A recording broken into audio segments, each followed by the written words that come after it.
Yes. He's late!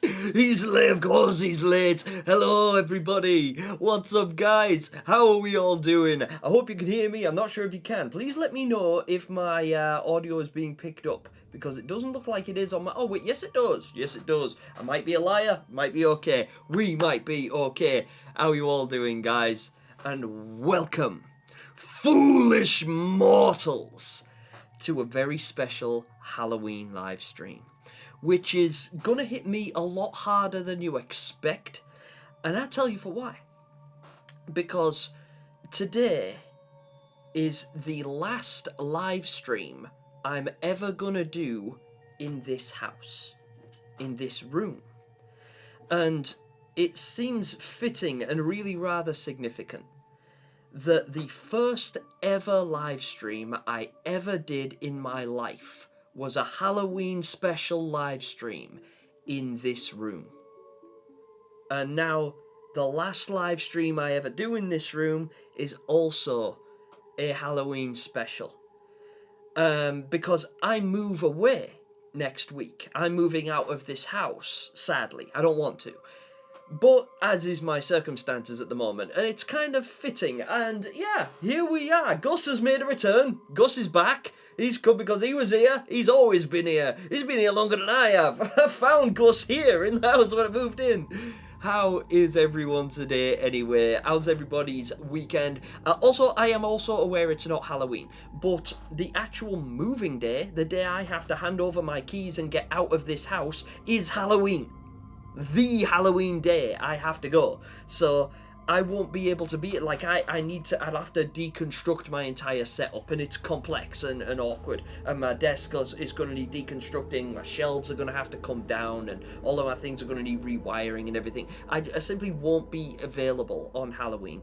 I won't have a setup on Halloween day, so you guys have got early Halloween with me, and it's just as well because not only am I live now for a very special Halloween giveaway, but also,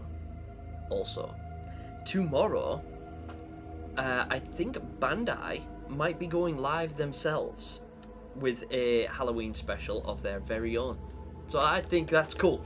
That might be tomorrow, or it might be the day after. I can't remember. Someone double check that for me. Excuse me. But we have a beverage. And we have much to discuss, as we often do. And I'll tell you what else we have. You know what else we have? We have a game to play. So be very careful with that poll, little ones.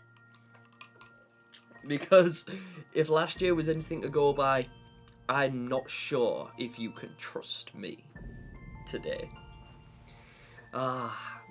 What's up anyway? Let me get down to saying hi to some of you guys, because I see a lot of familiar faces, as is often required in here. Dr. Lucas, how are you doing? Abyss, Marchy Kitty, I don't know about you guys, but the ending was emotional damage. And yeah, I agree.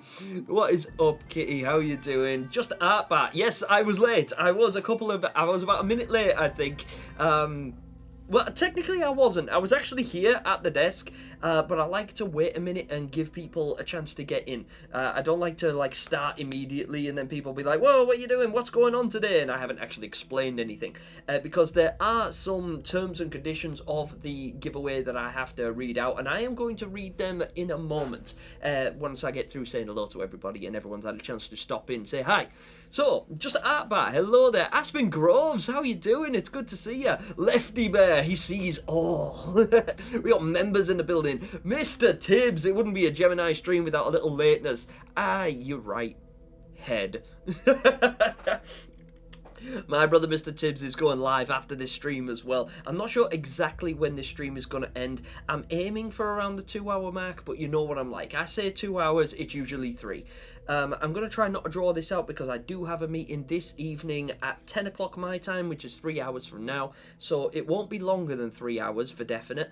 It's probably going to be closer to 2. And if you guys have nothing to do afterwards and you're interested in seeing horror games played at a professional level, stop over and see my boy Mr. Tibbs. He is currently on the road to 175 subscribers. I think he's only like 4 or 5 away at the moment. And the more he gets, the more stuff he gives away. So you might want to get involved with that. Greetings, everybody. Zachary, hello there. Clamari, what's up? We got a competition winner. Hey, Clamari, I'm surprised you haven't already jumped in the giveaway. You already won one of these. So did you. So did you, Des.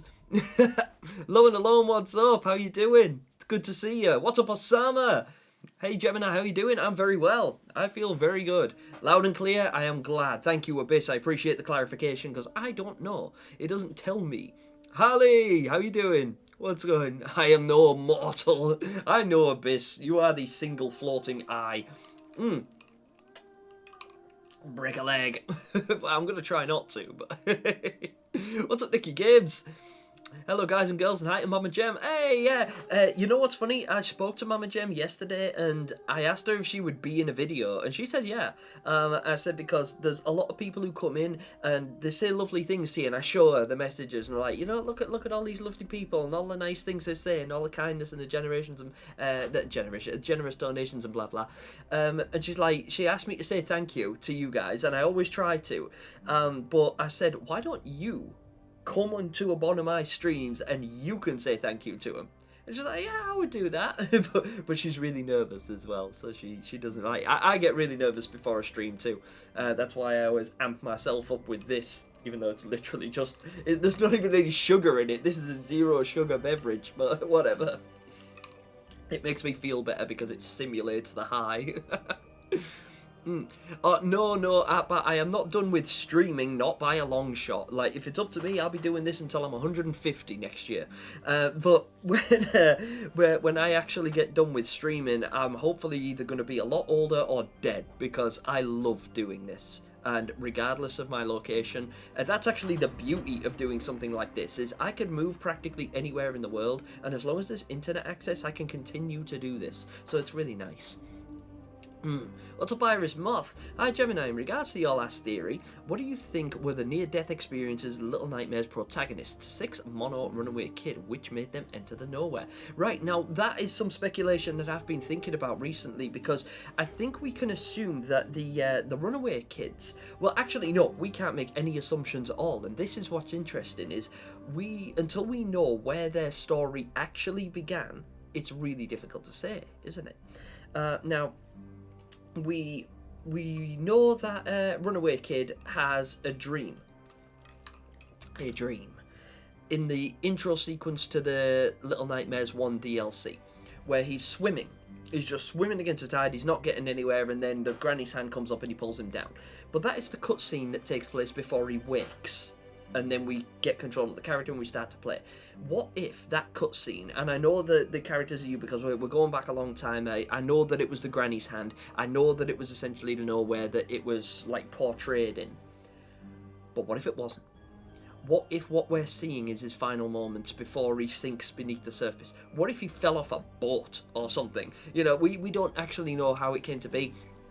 All we know is the kid is swimming for his life, he gets pulled into the abyss, and then he wakes up. So perhaps, potentially, it could be something to do with that. I think it's something water related, but I'm not entirely sure. Something else to take note of is the fact that he has a lock, like an anklet. Not like an anklet like Law, but like a lock and chain, as if he was strung up to something before, like tied to a bed. So he could have been a prisoner of some description, because again, these kids could come from any particular point in time, and we don't know which. We can assume that it was relatively modern times, but I'm not really sure. And again, we don't know he didn't get that little lock and chain in the nowhere itself, because we weren't there at the very beginning of his story. At least we don't think. So I'm not sure. But a great question, and something worthy of speculation that we should definitely consider today. If you guys have got any ideas on how you think 6 or Mono might have ended up in the nowhere, if indeed my theory about what is their, near-death experience and trauma that put them here, what do you think it could be? And there's a lot of disgust there. Hello, Gemini. I made it to your stream. Yes, Little Nightmares. Yes, you did. What's up, Gaius? How you doing? Greetings, little ones. Psychonaut is in the building. Hello there. What's up, Chris? How's it going? It's good to see you. I haven't seen you for a long time. What if Otto, the hypnotist, is alive and he's just in a coma? Well, he could be. Right, that might actually be how adults portrayed. So maybe their bodies don't evanesce, and that's why it like warps them. So when they're on that, when they're in the nowhere, like they're in the nowhere and they're able to manipulate it because they are beings of entirely mental properties, right? So their physical bodies aren't, they're no longer limited by their physical limitations and statures. Like they can, like Otto in the nowhere, he can like stretch and contort, and he's all weird and bandy and strange. So yeah, it could be that they are in like a halfway place. He could very well be in a coma. Might also explain why we've seen that Otto's shape in the nowhere is all distorted, right? He's massive, he's creepy, he's bandy, he's all screwed up and nowhereified. However, in the cutscenes, or at least in one of the cutscenes, the hypnotist, who is presumably Otto, approaches Lo's cell door and peers inside. And we never, in the actual game, get a look at this character. But if you go out of bounds, and I didn't do this, it was a channel called Horoscoped that did this, and they always do a fantastic job of going out of bounds. And I only discovered this fairly recently because I was trying to avoid spoilers before I played the game. So I was a bit late to the game when I made this discovery, but they have rendered a full-blown humanoid Otto with, and it's configured to move and everything like that. It does actually walk and move and twitch. So they have configured that body, but we never actually see it intentionally in game other than shadow. So why did they bother making a full render of this character? There's two reasons I can think of. Number one is that they fully expected somebody like Horoscoped or Just Jord or Super Horror Bro Mike or somebody with more technical capabilities than me to go out of bounds and have a look at this character, and they were like, alright, we're going to put something there for you to see. Or, I think what's more likely is that they intend to use that character in the future, because there is still DLC to anticipate. 2 chapters of it. And it's not to say that we won't see Otto in it, because I am fairly certain that the DLC is going to take place before Little Nightmares 3.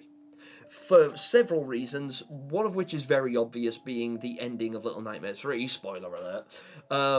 But the other there's several others, and I'm listing them. They're actually up on my screen at the moment because I'm making a full theory video about it that I was hoping to have released by now, but unfortunately I haven't been able to find the time because I keep running into real life problems that keep hindering my writing capabilities. However, what's up, Current Worm? How you doing? I'm doing great, thank you.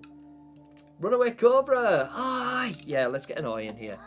Aye! I've recently been obsessed with Hollow Knight just before Little Nightmares 3 came out. Would also recommend. Yeah, Hollow Knight's an awesome game. I'm actually in the midst of watching a good friend of mine play it. I've never played Hollow Knight myself because I was told it was a rage game, and I don't do particularly well with rage games. But I love the aesthetic of Hollow Knight. And I love the complexity of the story and the art style of the world and everything. I think it's really cool. What's up, Counter Curse? How are you doing? Nevada. Hey, Gemini. I love Little Nightmares 3, but that end low has emotional... Yes, absolutely. Absolutely. Why do I have a feeling Low and Alone stole the balloon from the Lonely Ones trio? That's exactly what I suspected. That is actually that was a theory of mine, actually. I can't remember which one. I think it was my most recent one. Was that my most recent theory? I can't remember, but I'm pretty sure I put it in there. Either that or I mentioned it in the last live stream we all did. I told my crush I like him, and he said, alright, not yes or no, I don't know what to do. There's nothing to do, because as far as telling them you like them, it's one thing to say you like them, it's another to ask them out.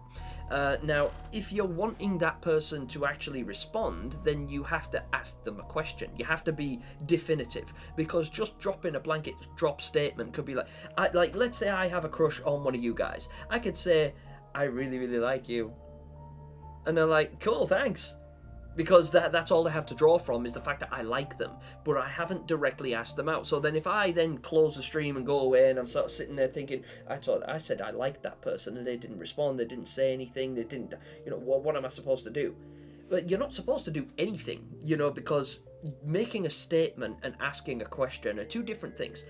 So I would suggest that now you've made your statement, I would try and gauge their response, because if they were like completely repulsed by the idea, then abandon ship, because it's not going to work out. But if they were receptive to the idea, then maybe consider delicately approaching it and maybe say, look, maybe we could hang out sometime and, do something. Like, make your intentions clear. You have to be transparent with this kind of thing. It's very, very important. You have to communicate, because too many people beat around the bush and they give false hope to people and different flags and what's the word, where you give multiple signals, like false signals and multiple signals and conflicting signals and stuff like that. Just be straight to the point. Just ask this person. Be delicate about it, and whatever the case, and this is very important, accept their response. If they say no, it means no. It doesn't mean I hate you, you're disgusting, and you're vile and get away from me. It just means no. They're not interested in that way, and that's perfectly acceptable, and you have to be okay with that. Regardless of where it goes, you have to expect no. But still, go in with confidence, because I'm the worst person to ask about this kind of advice, but I am very, very adamant that people need to be open and transparent when it comes to this kind of communication, because miscommunication is the ultimate downfall with friendships, with relationships, with just like communication in general. Just a lack of transparency. It's embarrassing. What's up, bangers? How you doing? Okay, so just real quick, guys, I will get back to saying hello to you guys. Icon, hanging out my ass here, you recovered. What you played through early? Icon, I feel fine. I feel absolutely fine. I was a little bit rough when I got home last night, but otherwise, all good. All good. And I appreciate you stopping by to say hello. Thank you very much for stopping in to see me in my line of work. This is me at work, also. This is the hard job that I had to come back to yesterday. I was talking about. So, really quickly, I'm just going to read this quick statement, because as far as now, this is in the link in the channel. Sorry, not in the link. This is in the description below, but it's important with regard to the giveaway. So let me just read this super fast, because it's just bit like terms and conditions. I feel like, again, transparency. I need to communicate this, because I am doing a giveaway. We're giving away all 4 issues of this, the Descent to Nowhere comics. Now, this is issue 1, and I've ordered all of them, or I've pre-ordered as many as I can physically get. They're not all out yet. However, when they are all available, I'm going to order every single one, and I'm going to send it to one of you guys. Which one of you guys, I don't know, because you will be entered into a draw that I'm about to explain. Give me just a second. Put that back carefully. Also, I have more than one of those. That is one of the ones I'm going to be sending to you guys. That's why it's still in the plastic. The other one's in my room, being flicked through a lot. Giveaway! For those wanting, and I'm reading now, so this is my reading voice. Pay attention. For those wanting to take part in our Halloween special giveaway, please read the following, or listen to the following. In celebration of Halloween this year, we will be giving away all 4 issues of the Descent to Nowhere comic series by Titan Comics with cover art of your choice, subject to availability. Everyone gets 1 free entry into the draw. Channel members automatically get 2, because I want to give something back to my channel members, because without them, I wouldn't be able to do giveaways, full stop. So they get a little bonus. Doesn't guarantee them the win, mind you, but it does give them a better chance. That also includes anyone that decides to sign up for a membership today. So if you become a member by the end, that will be counted and will just double whatever your entry is. So if you've got 1 entry, then you become a channel member, you'll still get 2. Anyway, where was I? Yeah, you only need to do it. Sorry, where was I? Oh yeah. Should you want your name to be entered, simply type the word Descent into live chat. You only need to do it once, as only the first one will be counted. If you're under the age of 18, please ensure that you have your parent or guardian's permission before entering the giveaway. If you wish to receive the monetary value in place of your prize, please ensure that you have an active PayPal account so that your prize may be transferred to you. All entries will be counted by myself and my team after the stream has concluded, and a winner will be chosen at random, 48 hours after said conclusion. The winner will be announced via community post, at which point private communication will be established and arrangement of your selected prize will be negotiated. Thank you for entering, and the very best of luck to you all, little ones. So yeah, I have done several giveaways at this point, and it's very rare that we run into any issues, but one issue that I did run into recently was that somebody had entered the giveaway and they won, but they were under 16. So obviously I don't want to be like, okay, where do you live? And it's like, but they also wanted the monetary value. So it's like, but because they were under 16, they didn't have a PayPal, so I couldn't send them the money. But they didn't want the prize either. They just wanted the monetary value, because the last time I was doing a giveaway, I was giving away Little Nightmares 3, and they already had Little Nightmares 3. Like, they'd already pre-ordered it, so there was no point having two. So they asked for the monetary value. I said absolutely fine, but I have no means to send it to you. Now, we worked around that, but it was super complicated, so it's just really easy. It's a lot easier if your parent or guardian has a PayPal account, so that if you want the monetary value of the Descent to Nowhere comics, instead of actually receiving them in, like, you know, in physical, have a physical copy of them, then please just make sure that you have your parent or guardian's permission to enter the competition, and that that they're all right with me sending money to them, because that's the way I'll have to do it. I will send them the monetary value of these comics, and then they would just give it to you.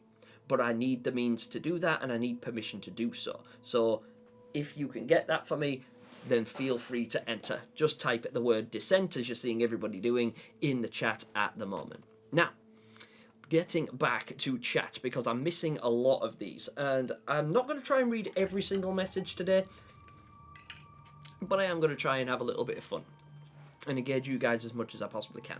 So forgive me, because I am going to fall behind. 100% I'm going to fall behind, so I apologise. Hey Gem, I want to know if you think that LN is falling off since LN3... Excuse me. Since LN3 has had very poor reception and is considered the worst game in the franchise. I believe that it's overhated. Now, don't take this out of context. Step. But I believe it had weak areas. That's not to say it was a bad game. The game brought me to tears. It was an amazing game, and it had a lot of strengths, and the things that it did well, it did really, really well. But there were some areas where I felt like it could have improved. And I've tried to approach that review from a very balanced perspective, because if I, a Little Nightmares veteran who built his entire channel and the foundation of this audience and the fundamental points of this live stream are based on Little Nightmares 3. So I'm obviously biased. I clearly am going to love it, because it's done a lot for me. You know, it's breathed new life into my channel, it gave me a renewed sense of confidence when it came to live streaming, and it helped me to build and engage with a wonderful community. That's you guys. So without Little Nightmares 3, I would be desperately lost as far as YouTube goes. I feel like I'd be really struggling to really find my passion with it. So I'm very biased, but that means that if I play the game and it's not particularly good, I will still lean more in favour of it, because I love what it did for me. And I have been building a connection with these characters long before anyone knew their names, because obviously I've been theorising about this game since the first trailer, so it's all kind of wild. Anywho, to answer your question, no. I do not think Little Nightmares is falling off.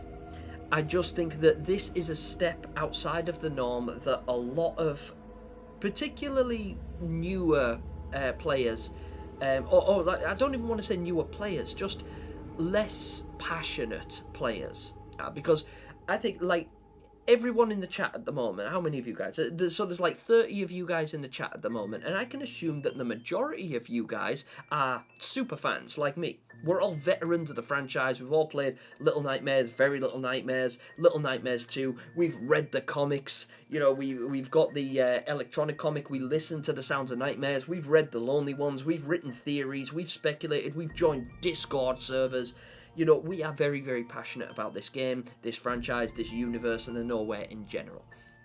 So a lot of us probably are of the view that it's wonderful. You know, we're just happy to have something so that the franchise is still alive, so that we can continue to move forward and to expand this ethereal, like, plane that we've all grown to love. And it's nice, but I would be very biased and very hypocritical if I did not address some of Little Nightmares 3's glaring weak points, and there are weak points, and a lot of them I am intending to address in a genuine review. And I've watched a lot of people. I will intentionally watch the videos of people hating the game, and there are people that truly, truly passionately hate this game. Even though they loved Little Nightmares 1 and 2, they feel like this is a step in the wrong direction for the franchise as a whole. And there are a lot of points that I agree with. They're based and they're substantiated effectively and communicated well by these creators. But there's other stuff that it just feels is being overly critical, and they don't bear in mind a lot of the nuances that come with game development in general, and the Little Nightmares universe in general. They don't understand it like we do, so they might overlook a lot of these quirks that we could accept as the veteran community of this franchise, but new players would just see as weak points in the game. And I intend to address all of those very, very thoroughly in a proper review video. It's just going to take a little while for me to bring that out, because again, I have to move house and destroy my office. So I'm sorry that I can't give you a more distinguished answer, but just a real quick pinpoint is I did not hate the game. I very much enjoyed the game. I do not feel it was the strongest in the franchise. I still think Little Nightmares 2 was better, but there are some things in Little Nightmares 3 that really resonated with me that might even make it superior to previous games in some ways. That's all I'll say for the moment, because I'm not done writing my review.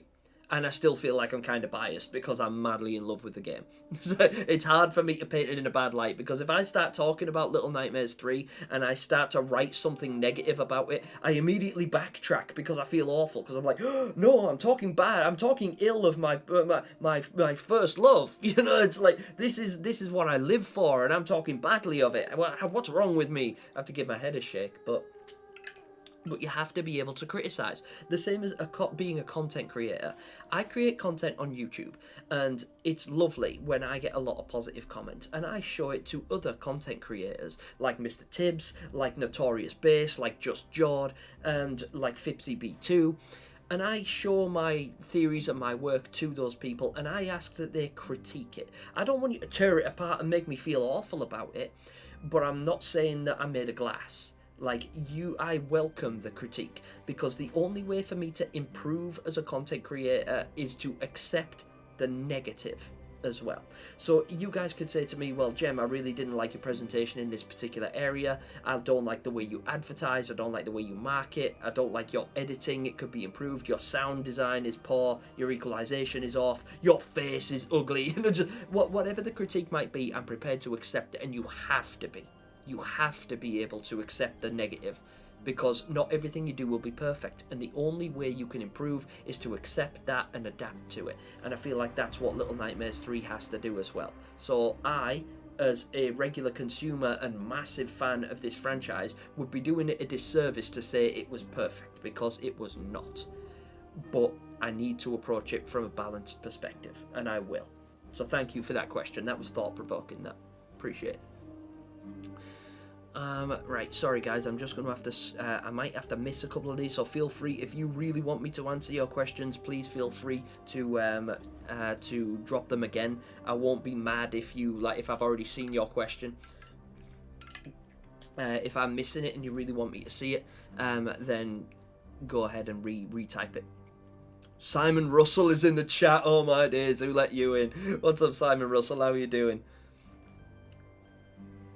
Mono could have been electrocuted by a TV and then was sent to the nowhere. I like that, Gaius. Gaius always cooks, right? Gaius has actually got like proper theory crafting mind, a proper analytical brain. I like it. What's up, more rants? How's it going? I hope you're doing okay. I'm sorry it took me so long to say hello. Also, hello, Bananwa. PV Goshti, hello. What's up, Tiny? How's it going? Viley Messiah, how's it going? Hello there, welcome to the chat. Angus Dillon, I'm seeing a lot of new faces in here also, and it's really good to see you. I really hope that you guys are. I understand that a lot of people will just be here for the Halloween special, and you're just here for the giveaway, and that is also absolutely fine. But if you enjoy theory crafting and you enjoy being a part of this community, I do things like this all the time. So keep checking back and make sure your notifications are turned on. And if you feel like subscribing, please feel free, because that actually, not only does it really help my channel, but it will help you to see more future giveaways, because I tend to do updates via polls and community posts and things like that, and you'll be notified of those if you're subscribed, or at least you'll be notified more, so that you'll be able to see when these giveaways take place. So even if that is the only reason you're here, and I totally get it, because I wouldn't want to sit and listen to my face yap Little Nightmares for 3 hours.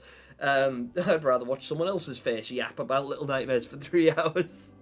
But it is what it is. I appreciate you all the same. What's up, Giantoid? How's it going?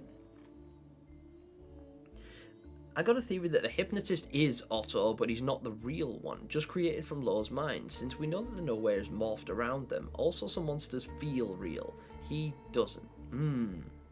You know what, Tiny? That's actually a really interesting theory, because Just Jaw touched on that today, actually.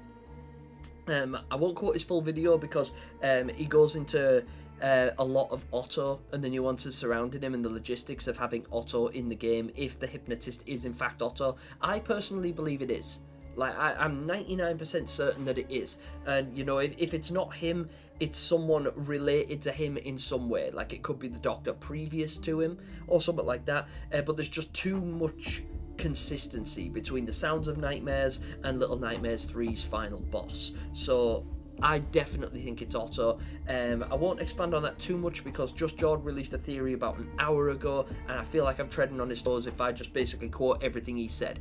Just Jord basically called that out just now, and if I was to go on about it now and spew everything, I'm just regurgitating, because that isn't my theory. I mean, I'm of the belief, but I didn't write the theory video, Jord did. I don't want to be sitting here stealing his thunder when he literally put the video out an hour ago. So if you want a more concrete answer to that question, watch Jord's video. Trust me, it's good. Ah, what's going on? Mr. Tibbs! Mr. Tibbs with a dono in the building, the first one. Well done, Mr. Tibbs. Thank you so much. I appreciate you. I know what you're doing, though, Mr. Tibbs, because I have these still, unfortunately. Yeah, for those of you guys that don't know, so normally the little goal up in the corner there is just like a cheeky little thing to say, like, you know, YouTube's like, oh, let's see what happens if you can get your audience behind this.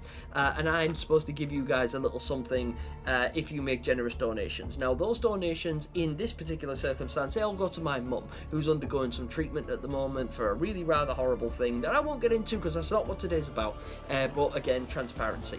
But I have to give something back to the community, because if you're going to be generous enough to donate me money, then I feel like I should suffer in some way for you. So I will consume one of these, and these things are a straight up challenge. They're the Flaming 5 Jelly Bean Challenge, and they suck.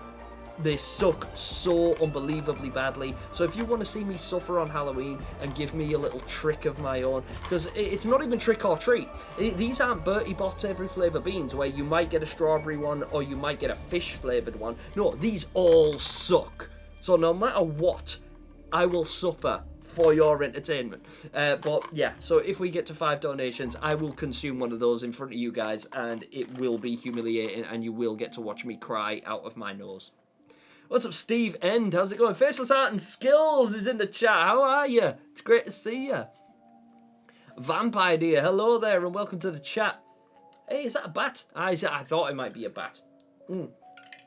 I saw a bat yesterday, like real life bats, and I actually stopped. I was on my walk in the woods, and I could see them like spin around my head, and I thought it was a bird. And I looked up and was like, oh my god, it's a bat. They're seldom seen, aren't they? You don't really get to see bats in the wild, really. Marchy King, hello there and welcome. Got a lot of entries into this. We got our work cut out for us counting all of these. I think Supermassive did good, but they can do better and improve. I would agree, because I don't think they did a bad job by any stretch. I just think that there are some areas that they could significantly improve. And again, I'm going to expand on that a lot more with a lot clearer perspective as we move forwards. But yeah, there are definitely some weak points in the game, but overall, I think it was wonderful. I had an amazing experience through the game, and I intend to continue to play it. I mean, I've already got all of the achievements. Like, I got all the achievements like this in my second playthrough, apart from one, which was the multiplayer one. And I was just sitting there at like midnight or something like that. I'm like, I only need one more achievement. Just called Fipsy B2, and I'm like, Fipsy, what are you doing? It was like nothing. I was like, log in. We're playing Little Nightmares. He jumped in and we got the achievement together. What's up, Back Collections? How's it going? Really nice getting to be here today. We had my great-grandmother's funeral on Wednesday, and I haven't been in the best mood this week, so being in the stream really feels good. Well, I'm glad to cheer you up, Iris Moth, and I'm really sorry that you've had to go to a funeral. They're never fun. What I always try and say, and again, this is really cheesy, and forgive me if I'm overstepping a boundary, but funerals are supposed to be, and I know they're always sad occasions and there's plenty of tears, but something I truly believe is that funerals are supposed to be a celebration of someone's life. You're supposed to remember them for all the things you loved about that person, and I don't doubt that's what you guys did. So even though it's not a positive scenario in like from a broad perspective, like from the outside looking in, fundamentally funerals are actually a beautiful thing in a way. And I know that seems kind of strange to say, but if you think about the actual meaning behind a funeral, that's what they're for. They're supposed to be a send-off, to say, this is all the wonderful things we're going to remember about this person as we move forward with our own lives. And we're going to take all of these lessons that they taught us and all of these emotions that they shared with us, and we're going to carry them forwards. It's a way of honouring that person's legacy. At least that's the way I remember the people whose funerals I've been to. I very rarely cry at funerals because usually I'm just laughing about the good times we had. So like if I've shared a good memory with someone, I usually try and pick a memory that really makes me happy, and I try and think outside of the context of the moment. And I think it's very brave of you to be here and share that with us. So thank you very much. And the fact that I'm able to bring a smile to your face from probably a million miles away, like I have no idea where you live and it's none of my business and I'm not asking. My point is, like, I feel very powerful in this position because the whole point of me being a YouTuber is so that I can be that long distance friend, to put a smile on people's faces and just, help people out a little bit in a strange kind of way. It's funny, but it's like it's a wholesome thing that I discovered when I first found YouTube. I've been in a dark place before, and it's often YouTubers that bring me out of it because I feel like that's a person who's always there, right? Always there to make you smile when you need them. Counter Curse wrote Ascent. I'll count that. I'll count that, Counter Curse. Why not? How fitting that Counter Curse wrote Ascent. Yes, Vertex Theory. Lone Alone made me cry. My heart melted when they first hug and their final moments. Absolutely, yeah, I know, right? I was absolutely crippled by the end of the game. I was determined not to build a connection with those characters, and now I'm absolutely in love with them, and it makes me really sad. Even just looking at the cover art on the steelbook up there. My Spiral Edition finally came, also, which is why this is very full, and also I got a collection of stickers. I got stickers too, and they're so cute. Look, I'm not taking them off because I don't know where I'm going to put them yet, but look how nice these are. Look at them. They're really cute. I think they're really good. Yeah, they're just like loads of drawings. But they're very nice, and I very much like them. So yeah, so my display looks quite full at the moment. But by the box art up there, I already knew I was going to get my heart broken as soon as I seen that. And now just looking at it, knowing what it symbolises, it's very powerful. Like I know it's just a metaphor, but now that we know how the game ends, it's very haunting indeed. Right, let me just scroll down a bit because I will be 150 miles behind. So yeah, again, I know you guys can't see where I'm, where I'm at in the chat at the moment. That's a funny one. Should future Little Nightmares stuff have gore like the Terrifier movies? Now, I don't think they need gore necessarily. I think that the power behind Little Nightmares is what we don't know, because it's implied, and the implication is haunting enough. Like, obviously, the chef gets hold of Six, and he slams her down on the desk, and then it fades to black, and it's like, we've got it. We can calculate a pretty good understanding of where that went, and it's horrible. But the truth is, your brain will always conjure a worse image than what actually happens. That's why if you ever watch movies like the Terrifier movies, when you first watch them, they're really jarring. It's like, oh my god. But imagine if if someone just told you about one of them. So I'll give you an example. Terrifier 3 has a scene in a mall. Right? And I won't go into the details because it'll get me demonetized just to talk about what happens in that scene. But hearing about that scene before seeing it, I had this horror story in my head where I'm like, oh my god, am I going to be able to cope with watching that? Because it's so very horrible. It was such a terrible thing to think about, and I'm like, oh god, I don't even know if I want to see it. And my brain had invented this nightmare scenario about this movie, and I'm like, oh, I don't know if and I've got a very strong stomach. Like, I am relatively hardcore when it comes to horror movies. I've seen the worst of the worst, and I'll watch them with a smile. Like, I can just sit there eating. You know, people are being dismembered, and this is good. Look at them. They're good effects. Like, but hearing about this scene was very, very horrible. And it wasn't until I actually watched the scene itself, and I was like, oh, right. And now that I know what happens, and I can picture it in my head, it's nowhere near as bad as what I had in my head beforehand. So I feel like that is the case with Little Nightmares. The implication of violence is enough to carry us through and to make it just as good. I don't think they need the excess gore. But I think it's funny that you brought up the Terrifier, because in this wonderful novel by publisher E.C. Myers, it's The Lonely Ones, Little Nightmares, and there is a resident in this chap called the Performer, and the way he's described, I just picture Art the Clown. I literally picture the clown from Terrifier when I think about this guy. That's literally the image that I got. In fact, I seen a picture, like an artist's rendition of Art the Clown earlier on, and I thought it was Little Nightmares fan art of this book. I thought it was the Performer. It wasn't, obviously, but it was like, that's the image I had, and it's like crazy to think that that's the image I had in my head, you know, the black and white performing, you know, fixed smile kind of. It's a cool monster. I really hope we get to see the Performer in action. Stay there. Don't fall. It probably will, but there you go. Little Nightmares 3 Graham was great, but had some flaws, which I criticised it for, but it does not mean I don't love the game. There are many things I love. But yeah, Clamori's exactly right. And this is exactly my point, is you can love the game and criticise it. Not everything you play is a 10 out of 10. In fact, if you guys can think of the last 10 out of 10 game you played, like the last one you played, whether it was Little Nightmares or not, was it a 10 out of 10? Could you critique it if you wanted to? Pick your favourite franchise, your favourite anime, your favourite cartoon, your favourite soap opera, your favourite movie, you know, like anything. Pick your favourite one and then attempt to critique it. Because you will find something they could have done better. There's always something they could have done better. What really matters is whether the pros outweigh the cons. Because say Little Nightmares is weak in A, B, and C areas.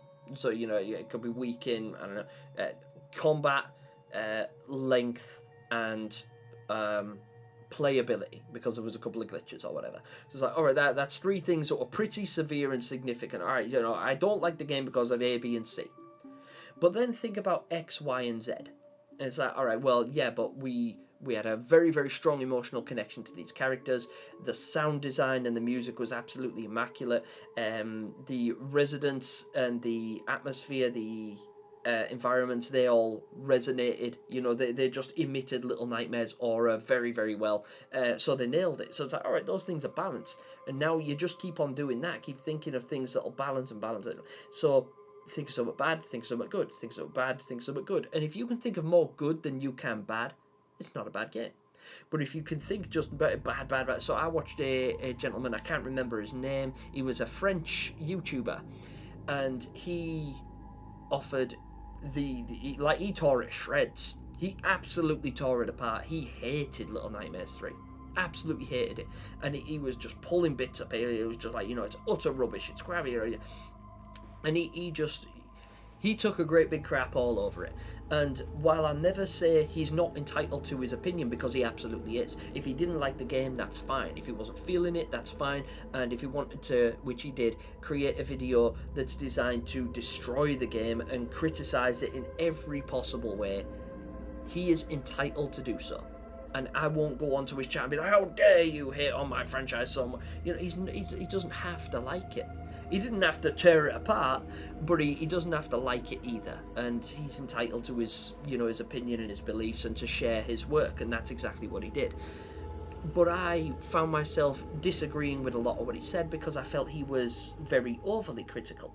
It's not to say he was wrong, because some of you guys might agree with everything he said, and that doesn't make you wrong.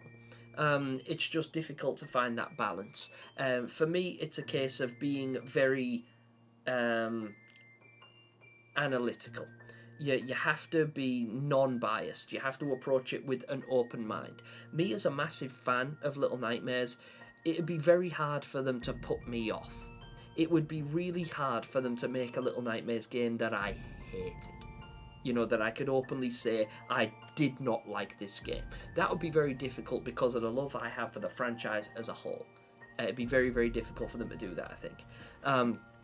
But somebody like him who is very critical and very non-agreeable, he will just come out and say, no, I hated this game because of not only A, B, and C, but also D through Z.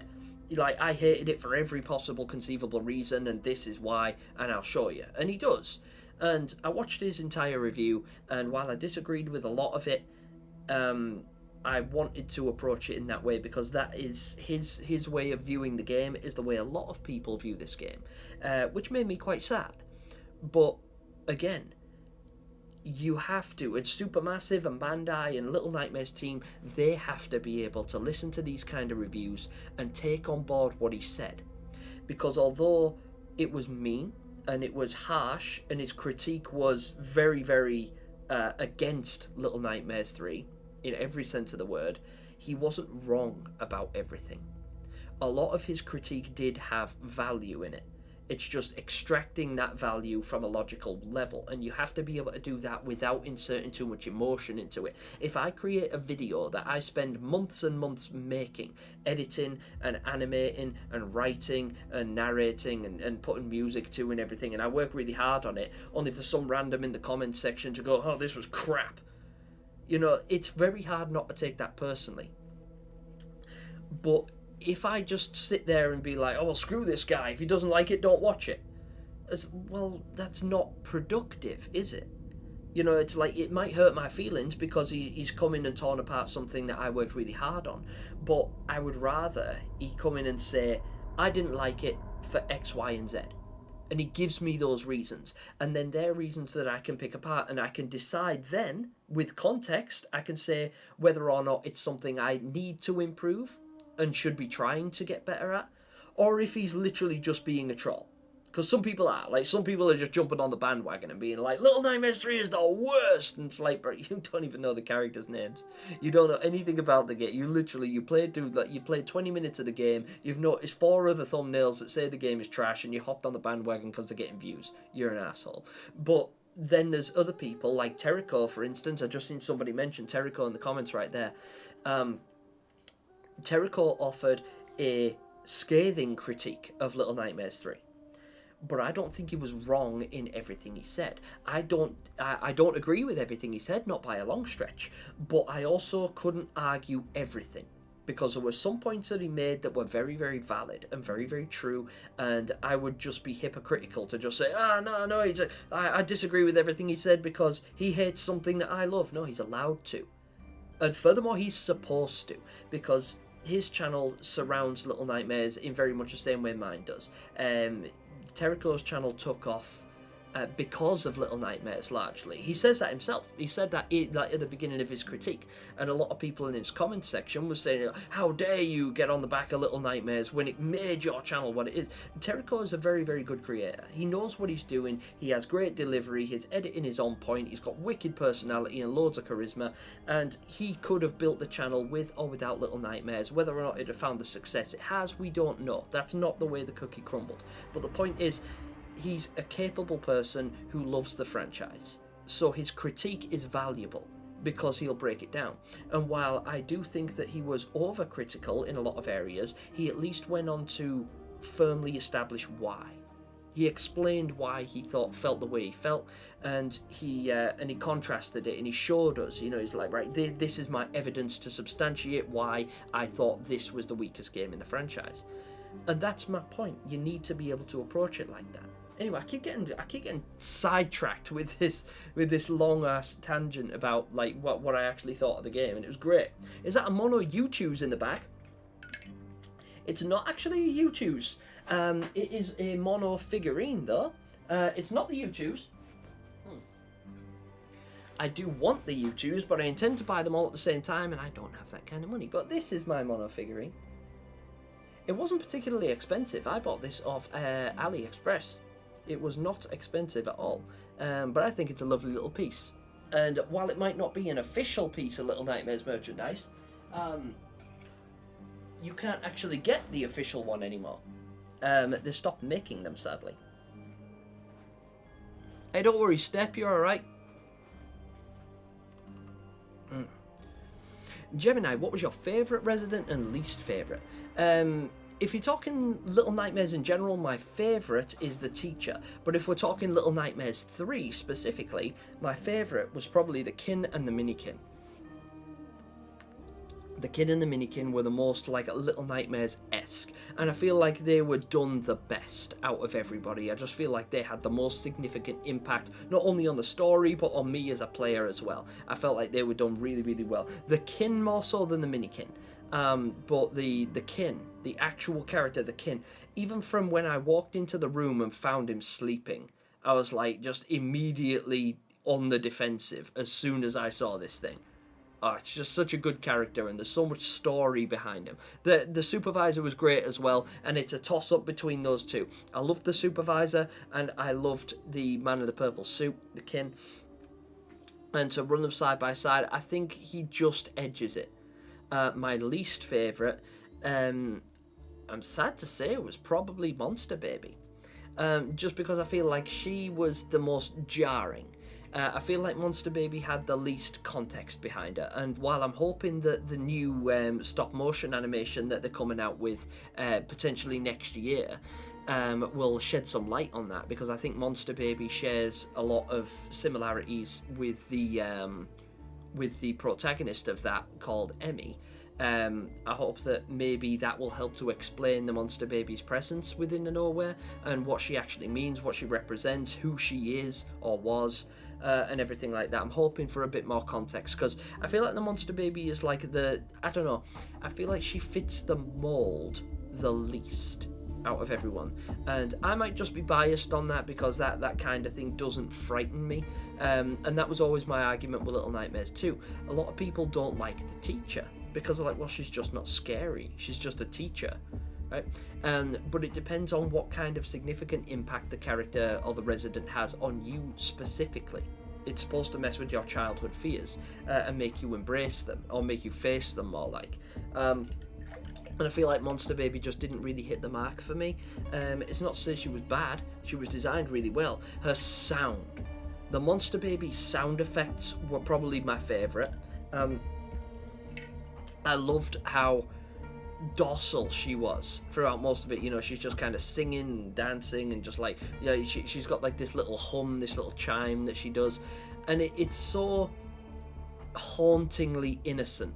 It's like you don't want anything bad to happen to her, but it's also, it makes her more daunting. So she was a good character in that respect, and I feel like in a standalone horror game that wasn't Little Nightmares or Nowhere focused, I feel like the monster baby would have had a lot more of a significant impact. But because it's Little Nightmares and we've come to expect a certain type, she was a step outside of the norm that I just wasn't really prepared for, and it felt a little bit jarring and a little bit offset. Again, not that she was a bad enemy, but I feel like she was the weakest out of all the ones we were presented with in the new game.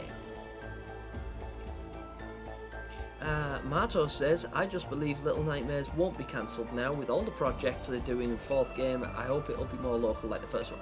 Yeah, I think it will. I think that they will take on these criticisms. I think they've invested too much in Little Nightmares as an IP to just abandon ship. Because the game has mixed reviews. So because it wasn't the most the most widely received or the most popular game in the franchise, at least as far as reviews go, I feel like there's too much other stuff that is being positively received that they have to go on. I don't think they bought the IP to promote one video game.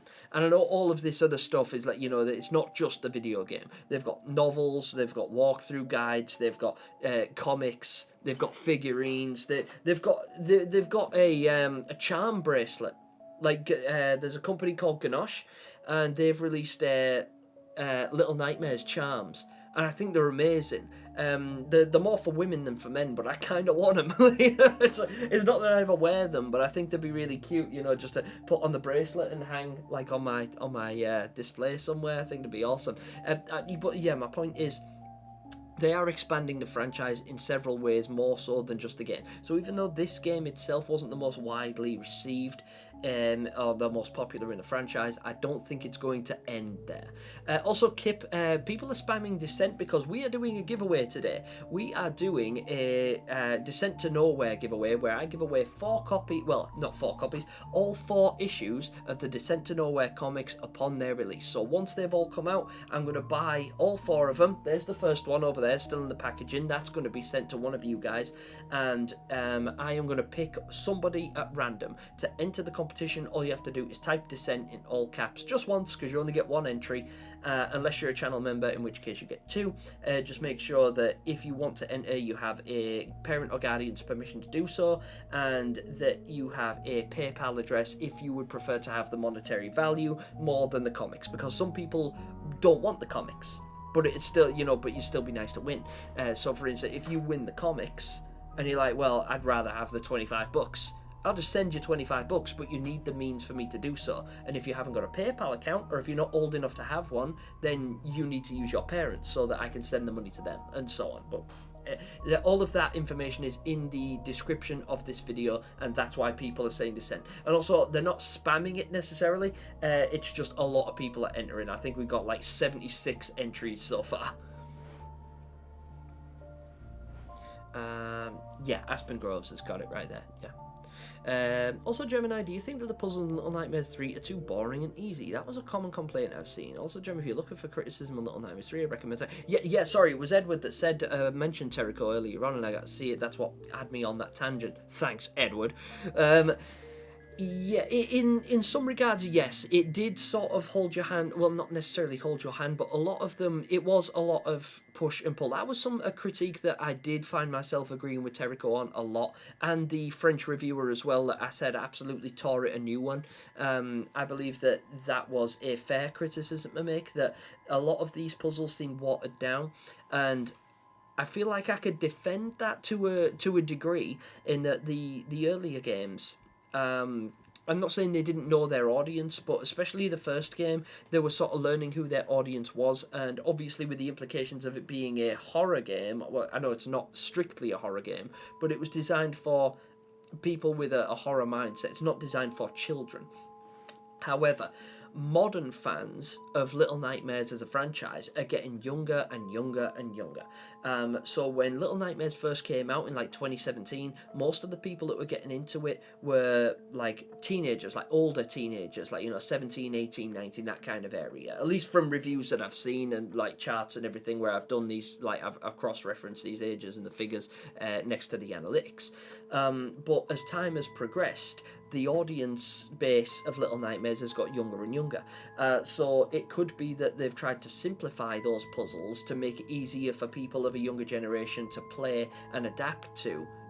Without working too hard. So there's a lot of push, a lot of pull, a lot of drag this here, drag this there, and it does get repetitive and it is a little bit slow and it does take a little bit away from the gameplay that we're used to, and I will agree with that. Perhaps they watered it down a bit too much. But I feel like that might be why, is that they're trying to make the game appealing to a broader audience, and in doing so, they're losing some of the people who are a bit older and a bit more well-versed in Little Nightmares puzzles and puzzle platformers in general. Little Nightmares 3 will be sure more appreciated as talent. Yeah. So that's a fair comparison. That actually, like Silent Hill 4 or Dark Souls 2, at the time when they come out, people really don't like them. But people who really love the franchise, I think it'll stick with them. I see bats all the time. Do you, Tiny? I don't really get to see bats very often. A bat hit my window really hard once. Oh, Kip, no. I really like bats. I had one in my kitchen. I used to have, in my old house, I used to have these big sliding doors in the kitchen, and one day I opened the doors and a bat flew in, and it was only a little tiny bat like that, and just like flying around the room while I'm cooking. I only opened the doors because I can't cook and there was smoke. I'd burned something, so I was like trying to waft the smoke out. The bat flew in, and it flew around my kitchen, and it hung on my CCTV camera. I've got like a camera in my kitchen that looks directly at that doorway, just so I can catch anyone if I get a break in, because I live in a hellhole. So I've got CCTV in my house. And there was a bat, and it was hanging from my CCTV camera, and it was there for ages. So I left the doors open, and I just waited for it to go away. I was like, well, I didn't want to like whack it with anything or try and get it down, so I was scared of her because it was tiny. It was only about this big, tiny little thing. But it was just there for about 4 hours, just sitting there. It got really cold, and I'm like, right, I'm going to close the doors and just keep it in overnight. I ended up chopping up an apple, and like chopped up an apple into loads of little pieces like that, and I left it on the bed. Not on the bed. I left it on the table and went to bed. And then when I came back in the morning, it had been eating the apple, and then I opened the doors and it flew away. And I was like, I had a sleepover with a bat friend for a little while. It was so funny. Yes, Van Hager, hello there. Oh my days, the man, the myth, the legend himself. Ladies and gentlemen, Just Jord has graced us with his presence. What's up, Jord? How's it going, my man? I just caught your theory video about Otto. I mentioned it to these guys earlier on. It was excellent, bro. Absolutely excellent. I loved it. Jord, thank you so much for stopping in to see me. It's always a big... It always sets me off kilter when Just Jord comes in, because as a lot of you guys know, I wouldn't be doing this without this man. Like, Just Jord not only inspired my first ever theory video, but he also gave me a lot of insight when it came to Little Nightmares. He was my go-to Little Nightmares theorist, so yeah, absolutely, I've got all the love in the world for Just Jord. Thank you for stopping in and saying hi to me, Jord. I really appreciate your stuff. And also, I know it's not Halloween, but I'm moving house on Halloween. Like, the actual day Halloween, I have to move, and it sucks. But it is what it is. So we're doing our giveaway today. What's up, Cool Games? Portuguese guy, how's it going? Hello there. Puppy, hello. Alex Smallwood's in the building as well. A lot of guys that I didn't get a chance to say hello to. Casual Hardcore Games, I know it will take 2 hours for you just to see this, but I wanted to say hi. I can't be here very long, but wanted to at least start. I appreciate you. Thank you so much, RJ. That's my good friend RJ. He's also a YouTuber as well. And RJ and I are working on a Little Nightmares project of our very own, which hopefully you guys will see in the next couple of weeks. Gemini, I want to post a video explaining why I made my figurines, but I don't know if I want to post a theory and a short. I don't know what to do. I want to start scripting my videos. I would say, low and alone, do all of them. You should do all of that stuff, because they would definitely, especially people in this community, they would be enthused to see how and why you created those, because it's your way of sharing your passion. And whether you want to script your videos or not, it doesn't necessarily matter. I started scripting my videos because I found it helped a lot with my delivery, because otherwise I'd talk like this. And you guys are all familiar with the way I talk. I'll go on and on and on, and I won't stop for breath, and I'll forget what I was talking about in the first place. I'll lose my train of thought, and I'll do a lot of and yeah, and I'll get off topic. So scripting my videos just helps me to stay focused and on point. So if that helps you, absolutely do it. But give it a try both ways. Start with shorts, I would say. Start with your short and make 2 of them. Do one that you just freehand, that you do straight off the cuff, it comes off the dome with a really natural delivery, and then try a scripted version. And see if your delivery in the scripted version sounds better than your personal delivery against each other. And as you get better at reading scripts, you'll get better at injecting your own, and it'll come off a lot more organic. Because sometimes the thing that I don't like about reading scripts, like scripted theories and things like that, is that occasionally I'll come off really robotic because you're reading. So I often forget that it's me who wrote it. You know, so I'm reading like, in celebration of Halloween this year, we will be giving away all 4 issues of the... It's just very dull, isn't it? It's like, come on, it's hard to watch, and I cringe at myself sometimes when I'm looking back at myself reading off the script, and I'm literally looking at the paper. I'm not even looking at the camera. Like, looking at you guys, I should be saying, like, you know, for those wanting to take part in a Halloween special giveaway, just type the word dissent into the chat. That's what I should do, the way I just delivered it then. But it's written over there. So I'd be like, you know, for those wanting to take part in Halloween special, you know, I just find myself doing that. It's cringe. So it all depends on what you're comfortable with. I use it to stay on topic because of my goddamn ADHD. But I definitely think that you should do it. All of the above. Because it's your way of sharing your passion. You just have to find a way that you're most comfortable doing it. And if you don't know what that is yet, try them all. Give it a process of elimination. Just all I'll say is, if you're prepared to put something on the internet, be prepared to have it critiqued, because somebody will say something that's potentially hurtful to you, and they might not mean it to come across like that, but what's important is you have to take the criticism on board and approach it logically.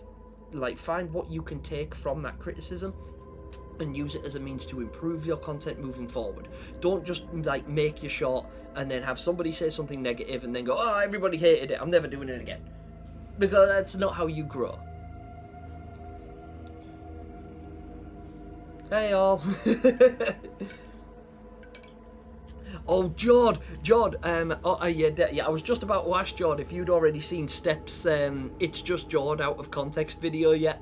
I watched it just now, and then I remember seeing that you did actually have you did actually comment on it, so yeah, I'm glad you've seen that. It was hysterical. He made one of me as well. I've heard there's a part 2 coming up as well, and I'm both dreading it, and I'm also really enthused to see it, so yeah, super exciting stuff. What did you think? I thought it was hysterical. At least you won't have to worry about giving out sweets. Well, this is true, yeah.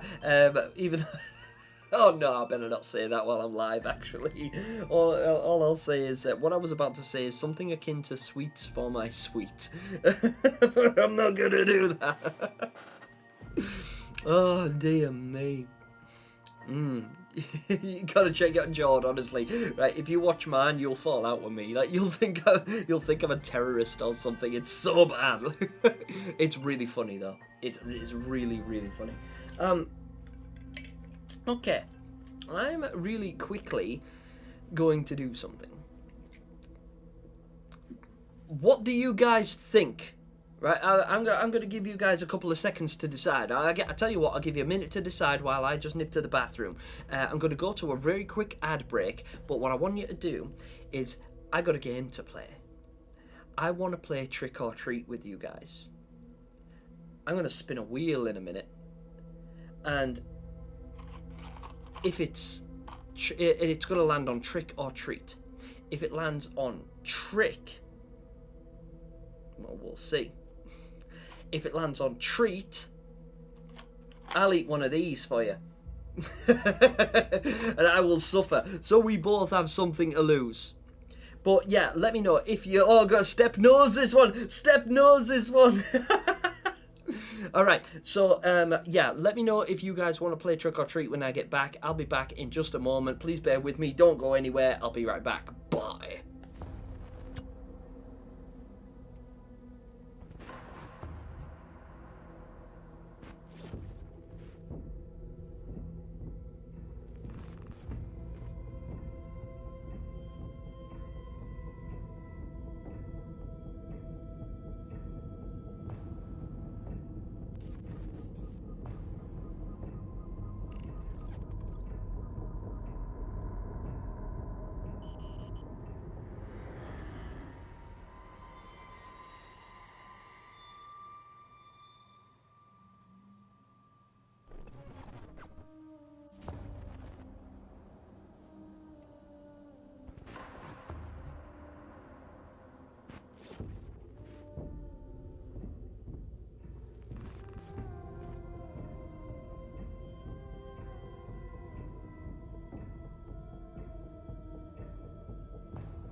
Alright, I have returned. Alright, what are we saying?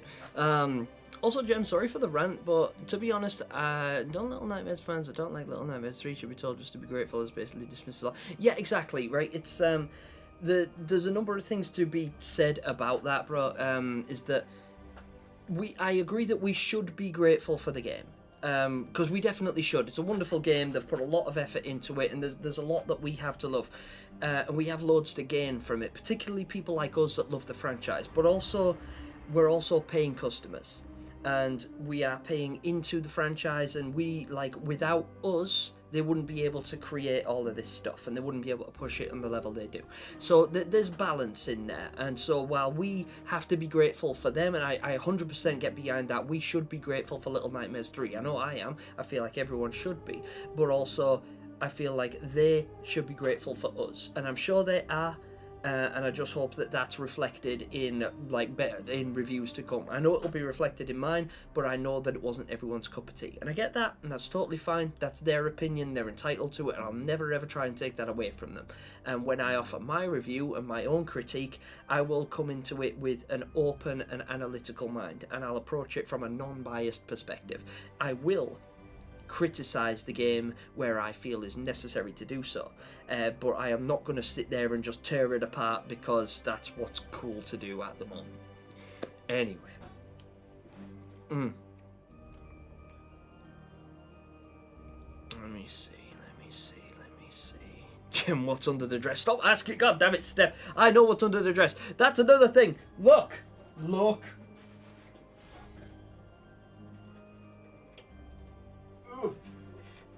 I need to share something with you guys. A long time ago, about 6 months ago, could be 8 months ago, I'm not sure, but Little Nightmares released a trailer called You're Being Watched, and it was the first real look at the supervisor, like when she came out, and all we saw, we only see a couple of clips of her in that trailer, and then we, as a community, we all got together, we did a community live stream, and I theorized, I had two separate theories, both of which were sort of went hand in hand about the supervisor, and I theorized that she was on wheels at first. Bear in mind, this is way before we knew she was on wheels. Now it's very obvious, but back then we had no idea, or at least we had very little idea. There was like some inkling, but we said, she could be on wheels, so she's probably on wheels. I can say, this substantiates it, this, that, and the other is the evidence with which to back that up. But also I said, it's possible that she is based on a spider. And so it's quite likely that she's got the 6 arms that we can see, but then under the dress, she has 2 more. Like 2 more hands. She doesn't have legs, she has hands under there. So she'll have 8 legs in total.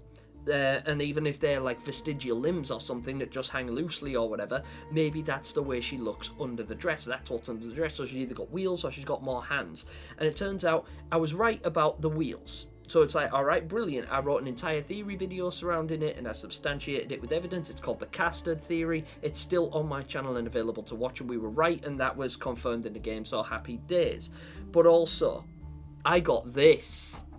This is the art of Little Nightmares 3, the official Little Nightmares 3 art book that came with the Spiral Edition. And as I was flicking through, I happened across some early concept art of the supervisor. Look! I was right! You say? Do you see? Witness me! Witness this! You say? So we made 2 theories and we're both technically right, kinda, curiously strange. But yeah, she does have legs, but they're actually hands. Her legs are hands. So she's got 8 legs, but they're hands. So we were right about that, kinda. I know that wasn't the final design that they went with, but that was a thought in their head at one point. It's cool because we're so intuitive, we're so we're so ingrained in this franchise. Alison, thank you so much. Hey, hope the streams went well. Yeah, it's been wonderful. So far, so good. The stream has been absolutely brilliant. What did you think of Obstreperous? I thought it was amazing. I absolutely loved it. Absolutely loved it. I haven't had a chance to listen to it as much as I really wanted to, but yeah, it's so cool. Oh, Obstreperous, what a tune. Yeah, if any of you guys haven't heard the new Little Nightmares 3 song, Obstreperous by JT Music, you absolutely should. It's gold and the animation is fire. I can take your trauma, turn it into fuel. So hungry for another that I've begun to drool. And 6 says, did you have a nightmare? No, the nightmare had me. Alison, goddammit! Thank you so much. Oh, nice little donation for Mama Gem. There you go, Mama Gem. Right, I'm going to show Mama Gem this clip as well, so forgive what I'm about to do, but hi, Mama. You see how nice people are to you, Ma. And you see how grateful I am. I say thank you. I say thank you to these people. You have to come and say thank you to these people in the next stream, Ma. Hey, FitTB2. I can't stay for long as I'm extremely busy, although hopefully I'll be able to come back later. Happy early Halloween, everyone. Hey, no worries. Alright, I tell you what then. Let's play Trick or Treat, shall we? What do we think? Are we ready? I hope you're ready. Now, bear with me, just a very quick warning. I did not have time to equalize the volume on this next part. So headphone users, you might want to crank it down just a little bit because I don't want to hurt anyone. The idea is not to like burst your eardrums or anything like that, and I'm not sure how loud this is going to be when I actually put it on, so forgive me just for the moment, but we're going to play Trick or Treat, and we're going to spin the wheel and see what happens. Gotta get off, Gemini. I had to keep an eye out on DMs, and thinking of making a video with a few creators where we talk about Little Nightmares 3. Jord, that sounds absolutely dope. No worries, my brother. I really appreciate you stopping in to say hello and celebrate Halloween with us. Yeah, feel free to reach out to me whenever you want. If I'm one of the creators that you have in mind, it would be an honor and a privilege, my brother. So yeah, by all means, feel free. I look forward to seeing whatever it is you come up with. If I'm not one of those creators, that wasn't a, oh, I have to be. No, but if I am, thank you. Alright then, guys. Let's play Trick or Treat. Ready? Let's go. Trick or treat, little ones.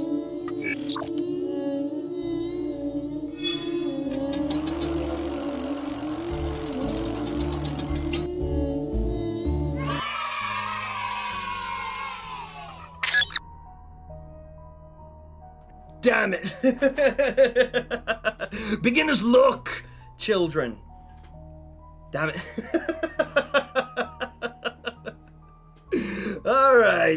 Alright. It landed on treat. So, sadly for me, you guys get a treat, which means I'm going to eat one of these. How many of you have had these?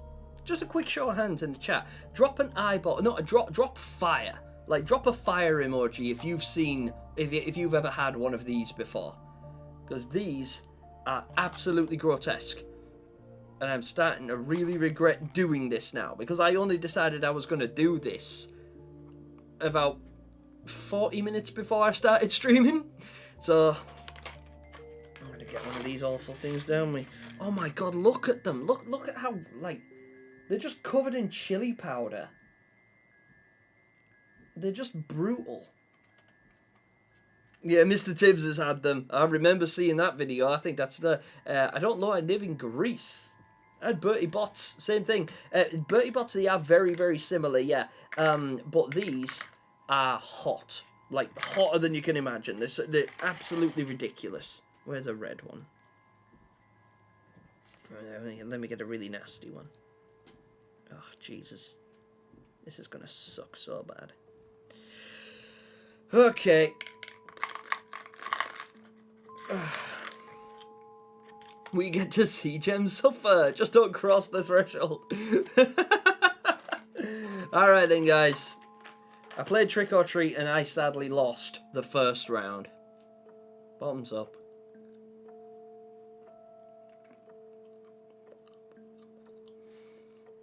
Oh, jeez. Oh, God. It's so immediate. You're good with high Scoville levels, Gem. Absolutely not, Step. Not even a little bit.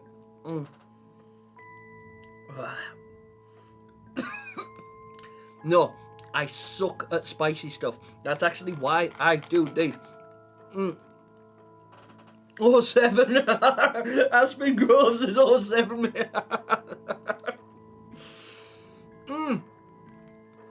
It's delicious.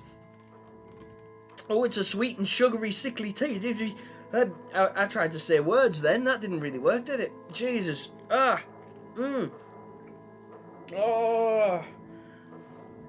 Oh, God, they have... Oh, I better turn... I'm not drinking water. I'm not drinking anything. I'm going to continue to drink this, but I'm going to wait until the burn wears off. Also, I've heard that water makes it worse. I should have... I should have milk. Ow. Oh. The chili is getting stuck in my teeth. Don't die, Gemini, please. You'll be remembered, King. People are all 7ing me. Oh my days, that really wasn't fun. It's wearing off slightly now, though. Oh, jeez. Carolina Reaper. Yeah, actually, there's so the different flavors in here, and the hottest one is the Carolina Reaper. That one right now. Oh, jeez. No, yeah, to answer your question, I am really, really not good with hot stuff, which is why these are so... I'm not good with hot stuff, and I'm not good with sour stuff. I suck at both of those things. I can eat spicy food, but when I say spicy food, I'm talking like, you know, KFC spicy chicken. That is about as hot as I can handle. That's as far as I go. Honestly... like this stuff absolutely cripples me. If you die, I'm pulling your ghost from the grave to finish our video. RJ's got his priorities right. It's like, well, at least if you die, do you see the ferryman gem? If I did, I'd let him take me, and you know it. Gem, if you die because of that jelly bean, 6 will probably eat you. I have absolutely no doubt. Why is it still hurting? God damn it, I need it to wear off my tongue. Yeah, no, it is, yeah. I've never eaten an actual Carolina Reaper before. Like a real one. Like this is probably the closest thing I've ever had to one. Oh, no, absolutely brutal. Who's the sacrifice now? Calispera. Oh, Clamori's just like spice. Oh, jeez. That really sucks. That really sucks. I have a theory video coming out very soon, which I am currently working on at the moment, and I believe I might be inclined to discuss it with you guys a little bit over the next like half hour or so. We will be doing another trick or treat because I want to get my revenge, but I'm also really nervous to do it, and I don't want to do it like, I don't know if I should do it right now. I don't know if I should do it like right now, because if I lose again, it's gonna burn me. This one hasn't worn off yet. My favourite hot sauce is Ghost in the Darkness because it tastes great. I've never had that. I'm playing Little Nightmares 2 while watching your stream. Life is good. I'm glad, Little Nightmares. I'm really glad that it's a good night for you. If you died, would you have given the channel to one of us? One of us. You know what? That's something I really need to consider, is what would happen to my channel if I died. I've always just been convinced that I'm immortal and I'm just never gonna die. No, I still need to go further through the factory to find it. It's all good, Step. It's all good. Do it. Oh no, right? I don't want to rub my eyes. Also, what do you guys think of this? Did anybody buy any of the Little Nightmares 3 merch? Because I got this. It's called the I think it's the Are You Afraid of the Dark hoodie, and I think it's dope. I absolutely love this thing. I think it's really smart. Look at our little guys. Look at our little guys. I think it's really nice, and it's super cozy, and it's very soft. Oh my God. So yeah, if you guys want to discuss my new theory video, then I would be more than happy to do so. Also, I am going to start drinking this now. I think, has it been long enough? Do we reckon? because the heat has worn off, so I'm not dying anymore. I'm not drinking this out of necessity. I'm over it now. I'm just still thirsty. I'll give it another minute just so that nobody can say I'm being a wimp. You have the monster baby diorama. I'm so jealous, Clamori. I don't have that one. I'd like it. I'd really like it. I'd like the monster baby one, and I want the you're in for a ride one as well. Not sure where exactly I put them though, but saying that, I will have a new office next week. Strangely enough, I've already been in the house and the dimensions of the office are pretty much exactly the same as this one. So when I move into my new office, it might be a bit hard to tell that I've moved. I'm going to change the setup around and everything like that. The shelf might be in a different place or whatever. The door might be in a different place, I don't know. But it'll largely be the same, like the same thing. Don't use Coke, I don't think that works. Oh, well, that's just as well, Step, because I'm not drinking it to get rid of the heat. I'm just thirsty because I talk too much.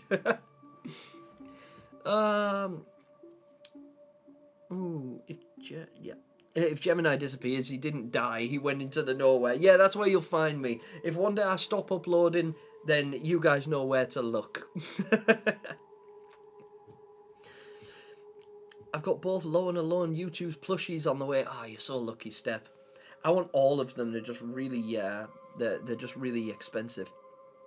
I have a custom Little Nightmares 3 shirt. I do. Oh, that was something else, guys. That was something else that I feel like would be a lot of fun. What do you guys think of me, like us getting together in stream live like this, and I'll design a shirt or a hoodie or something like that. I'll design a Little Nightmares 3 shirt and we all get to have an input. You know, we vote on, like, you know, what colour it is and what characters we put on it, what design and everything like that. Maybe even like hire an artist, like prop him all, or one of you guys, one of you talented artists in chat or something like that, and actually turn your artwork into a shirt that I'll wear on stream in the future. What do you guys think? Would that be fun? I seen somebody doing something similar to that the other day, and I was like, that'd be pretty dope, actually. Like, so if I was to bring up a website that'll let me design a shirt, and then we'll come up with an image and everything together using, like, you know, the PNGs of the characters and the, you know, the gnomes and the text and all of the different things that we've got in the Little Nightmares archive, and try and make some like homegrown Little Nightmares merch that I could wear on stream. What do you think? Because then you guys could vote on, like, you know, we do several different designs, and then I'll let you vote on which one you like best, A, B, or C. And then whatever it ends up being, I'll make it. I'll actually buy it. Draw the octopus on the shirt. I would have a shirt saying "Justice for the Supervisor." Yeah, and there's just her hands like hanging out of the. There's just her squashed from like a full frontal squashed supervisor, and all it is the hands, and then like Law hanging off one finger and Alone hanging off another. Jack the Octopus was his name, right? No, I named the octopus Veronica. Because run, here comes Veronica. If Gem dies, he's become a monster in the nowhere, and he will be called the YouTuber. Bum, bum, bum. Son of a bitch! Son of a bitch! Let me change my profile pic to the octopus right now. Should I make the octopus a members only emoji like these? I wish I had merch of Runaway Kid. The DLCs were some of my favourite chapters in Little Nightmares 1. Yeah, Counter Curse. That's actually why I made this. Sorry, 6. Because merch of Dark 6 doesn't exist. So I made this one. See? And she's got like and her thing. Like, we won't be able to see it here. It's probably not. Yeah, we almost definitely won't be able to do it. In fact, but if I just try. No. So it's not. It's obviously not working. But her flame, Dark 6's flame, glows purple. So it glows in the dark. Obviously, there's loads of light in this room at the moment. This is as dark as this room can get. And even if I could get it darker, you still wouldn't be able to see but she does have like glow in the dark on there, and there is a glow in the dark eye on the base as well that you might be able to make out if I hold it at the right angle, maybe. I don't know. There, kinda. So like in the dark, it looks like she's standing on a giant purple eye. On the base of the design. Yeah, because Dark 6 merch doesn't exist and I wanted some, so I made this one just because. And yeah, there's no Runaway Kid stuff either. However, it could be argued that this... it could be argued that this is Runaway Kid merch, right? I've got it holding my thing at the moment, but yeah. Well, maybe this is counts as Runaway Kid merch, does it not? I have the gnome holder with a sausage behind him and that. Yeah, exactly, this is what I'm saying. But yeah, actually having his real form would be good, because he is an unsung hero of the Little Nightmares universe, in my opinion. A Runaway Kid plushie. Oh, that'd be nice. I bet you could design one, actually. I'm sure you could. What's up, JK Mal? How's it going? So Kage merch would be a thing indeed. A shirt with 6 eating fava beefs. Fava beefs? Or fava beans? Fava beans are a nice Chianti that you would pair with your liver. I get it. No more octopus among us. I have a gnome holding my controller. I have Sonic the Hedgehog and Knuckles holding controllers very similar to this one down there. I can't move the camera to show you, but they're stuck to that display down there. I was going to have my gnome holding one of these, but these controllers are so big that if I put it on the gnome, you can't see the gnome. And I'm like, I want people to know that it's the gnome, so I just got him holding something smaller. I got him holding some merch. He's holding the bag that the Little Nightmares 3 button came in.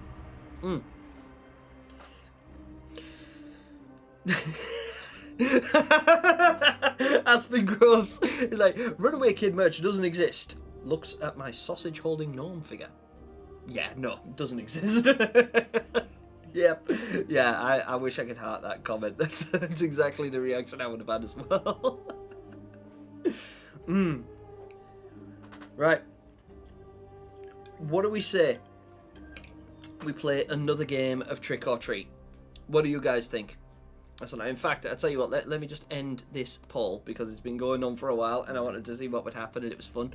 I'm going to start a new poll. Should we play Trick or Treat again? Oh, I wasn't typing, god damn it. Play Trick or Treat again. Oh, I want to do emojis in it as well. Yes.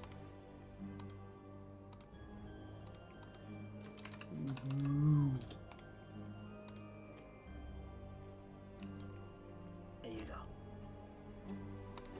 There you go. I'll let that run for a little while.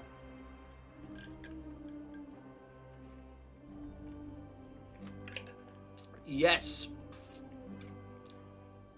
Alright, 10 people so far and you all think yes. 12, 13. Gemini, why do you do this to yourself? For your entertainment, Kip.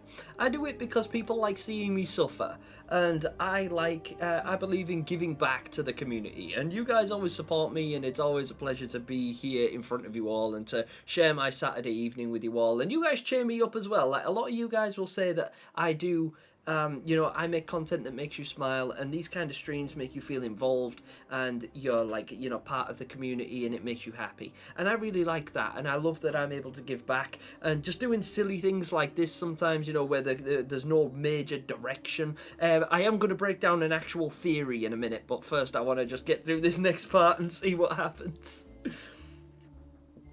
I'm gonna be for real, I don't understand the hate towards Little Nightmares 3. Yeah, I'm a little bit, hit and miss about it, because some of it I do take with a sense of nuance. I take it with a pinch of salt, because I'm like, well, is it hate or is it genuine criticism? And a lot of it is just hate at this point. It's just hurtful and mean and not very nice.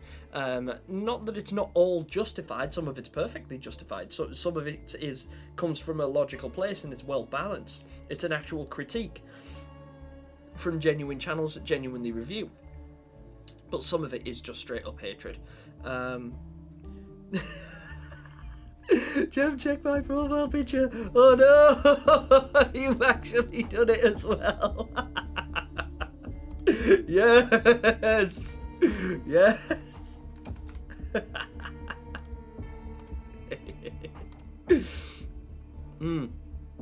Straight up is a rhetorical question, isn't it? Really, because it looks like we're playing. I'll give it another like 30 seconds. Hey Gemini, just wanted to ask if you have played any story games like The Last of Us. By the way, I'm asking because I just finished Last of Us Part 2. Don't ask about my thoughts about the game.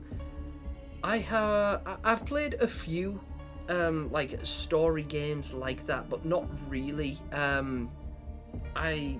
If I'm honest, I haven't played any games for a really long time. Because I'm very selective about the games that I play, and most of the time I just like, if I'm interested in a game, I just watch a YouTuber who I enjoy watching play the game, because number one, I probably can't afford the game when it comes out because they're usually like $70 or whatever. They're really expensive and I don't have a lot of money, and furthermore, even if I did have the money, I don't have a lot of time. I work always, like I work like 80 hours a week. So to actually find the time to sit and play a game that will take up any measure of my time, it just doesn't really, I don't really have the time for it. So it's easier for me to just fire up a YouTube video and watch Jacksepticeye or the Notorious Bass or Mr. Tibbs or somebody play through a video of a game that I really like Silent Hill F, for instance. I like Silent Hill F. I thought it was great. I thought it looked good. I was very excited about it. But I definitely don't have 12 hours to play through the thing. Absolutely not. Veronica! Yeah, exactly. People keep hating me, won't even get a fourth game at all. I mean, I think hate. Yeah, I think that's probably right. If it's actual hatred, if it's real hate that's coming this way, then yeah, they might just decide, you know what, right, this isn't working.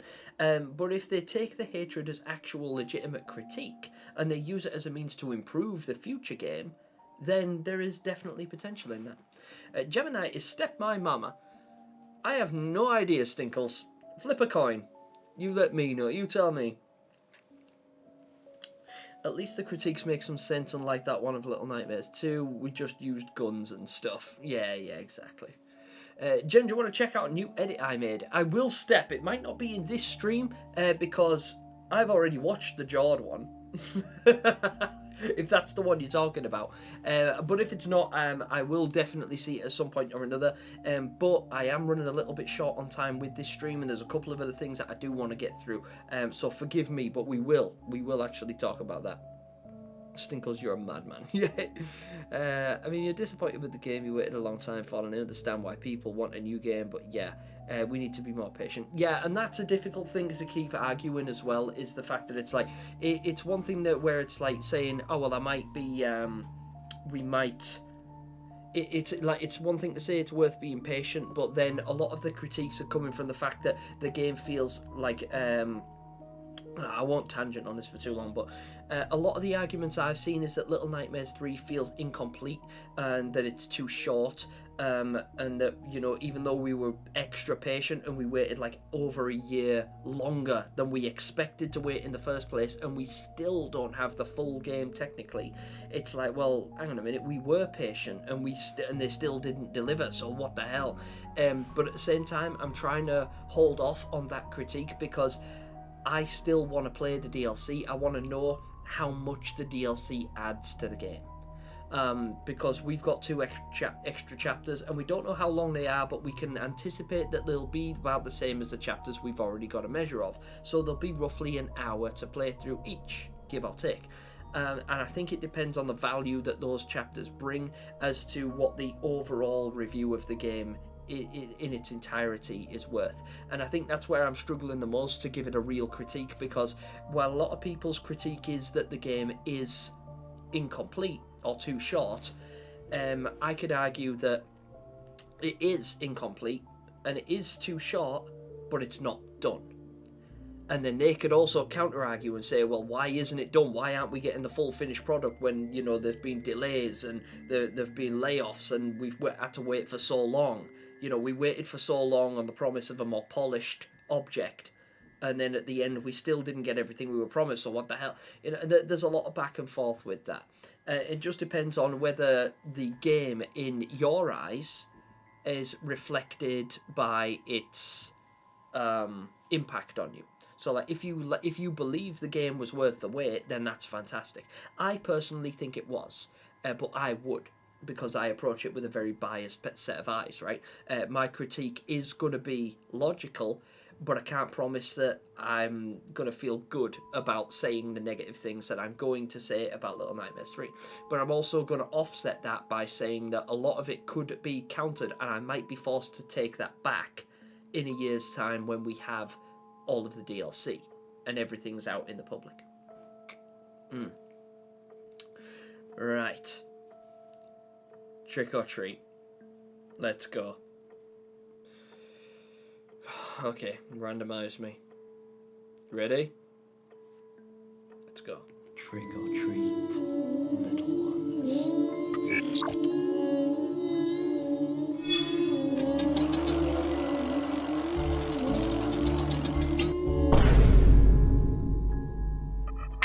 Oh, now you see, that really was most unfortunate, because now, well, now I'm gonna have to.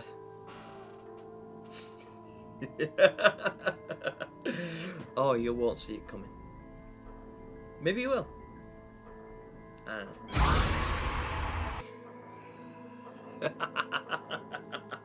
know. Yes! Yes! I won one! I won that time! 1-1! Yay! Oh, ain't that something? What's up, Roach? How's it going? Hello, Ash! How you doing? You alright, mate? G'day! Oh, how is it?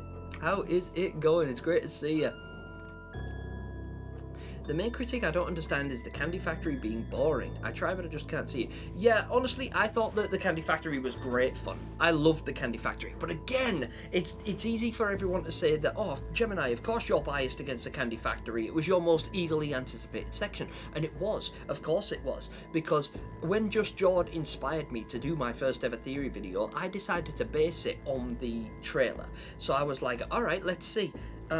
What do I think this factory area could be? And I started to piece it together, and I realised, hang on a minute, I'm actually getting somewhere with this. I might be right. I think it's a candy factory. So I created the theory video, the Candyland theory, and it was my first ever theory video, and it was my first ever video to hit over 10,000 views. And I was like, oh my god, that's amazing. This is so much fun. And because of that, because I made the prediction early on, I think I was the first one to call it as being a candy factory. I might, at least on video.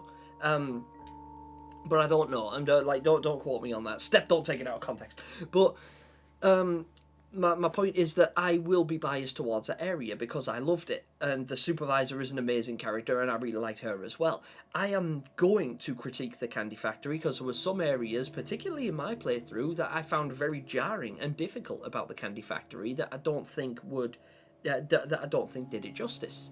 But I don't think it was a bad area. It was probably my favourite area, but again, it would be, so. My bags are packed, I'm ready to go. Hospital wasn't done well with the layout. 2 rooms with the main enemy, rest was a hub puzzle. Fair. See, a fair critique, Step, because I felt like the hospital was the weakest area in Little Nightmares 2. Step, don't encourage him, Stinkles. Alright guys, I'll tell you what I'm going to do. I am going to go to a really quick ad break. No jump scares, I promise. Yeah, super quick ad break. Then I'm going to go into a very short breakdown of an upcoming theory video. And then I think I'm going to close out the stream because I don't want to be too late. And I am hungry and I want to get some food in me before I have my meeting this evening.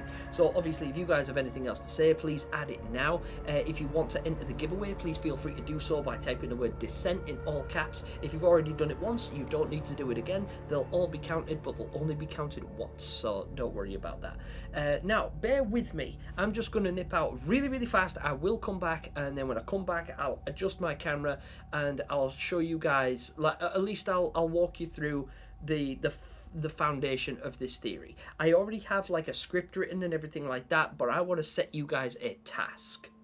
So if you're interested in having a job to do for me, then I suggest you stick around. I'll be right back.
Sup?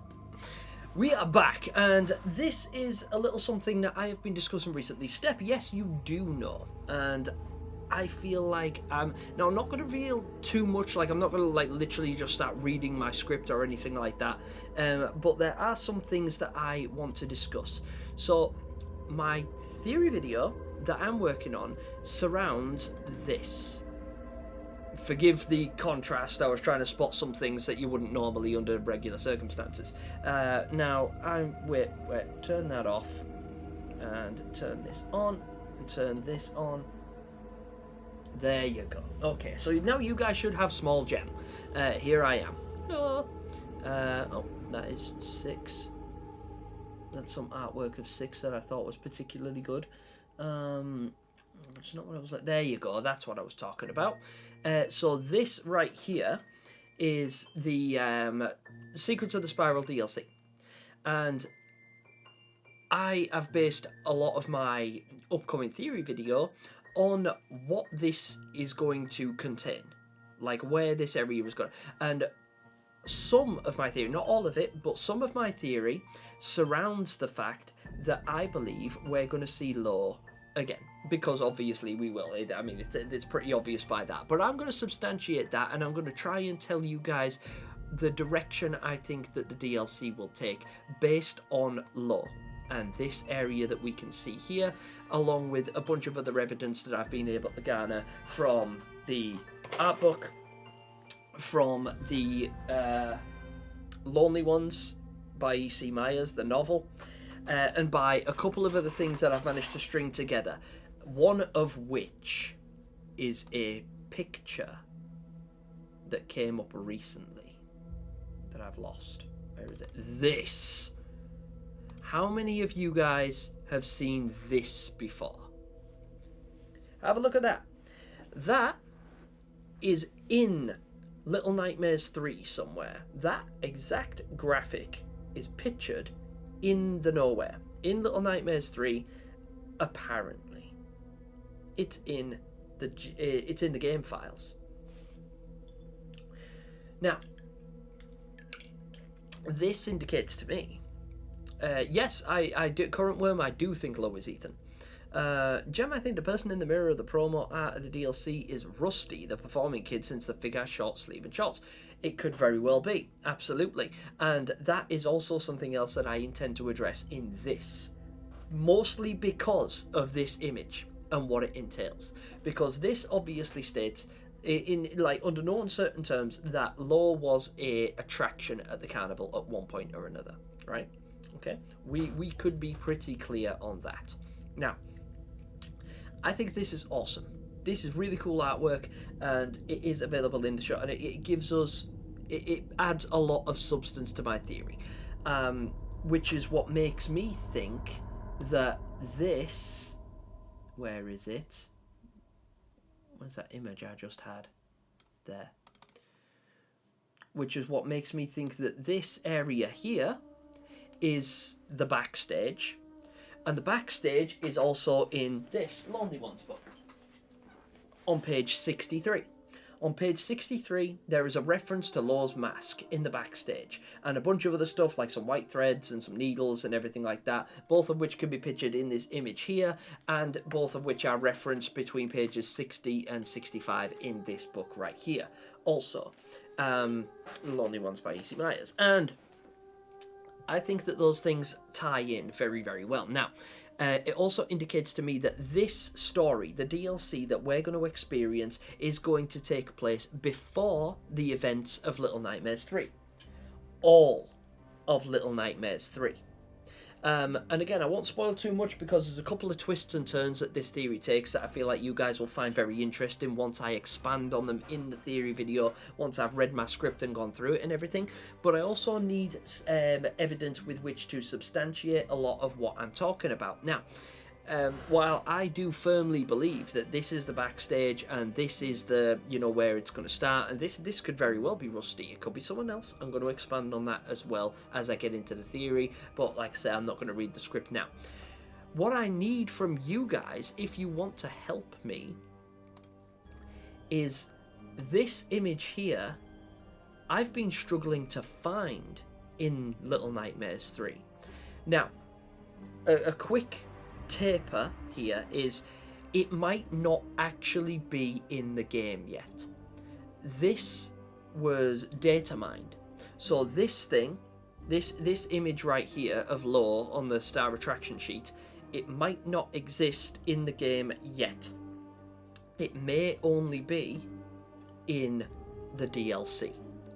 This might be a secret reveal that's going to come out in the DLC, and that's supposed to help us come to grips with it logically as far as the timeline is concerned upon the DLC's release. But the fact that we've already seen this and read this and been able to put together this this data that we've all been presented with, we've sort of got early access to understanding where the Secrets of the Spiral DLC is going to take us. Now, the problem I'm having is that I can't find this image, like actual footage of it in-game.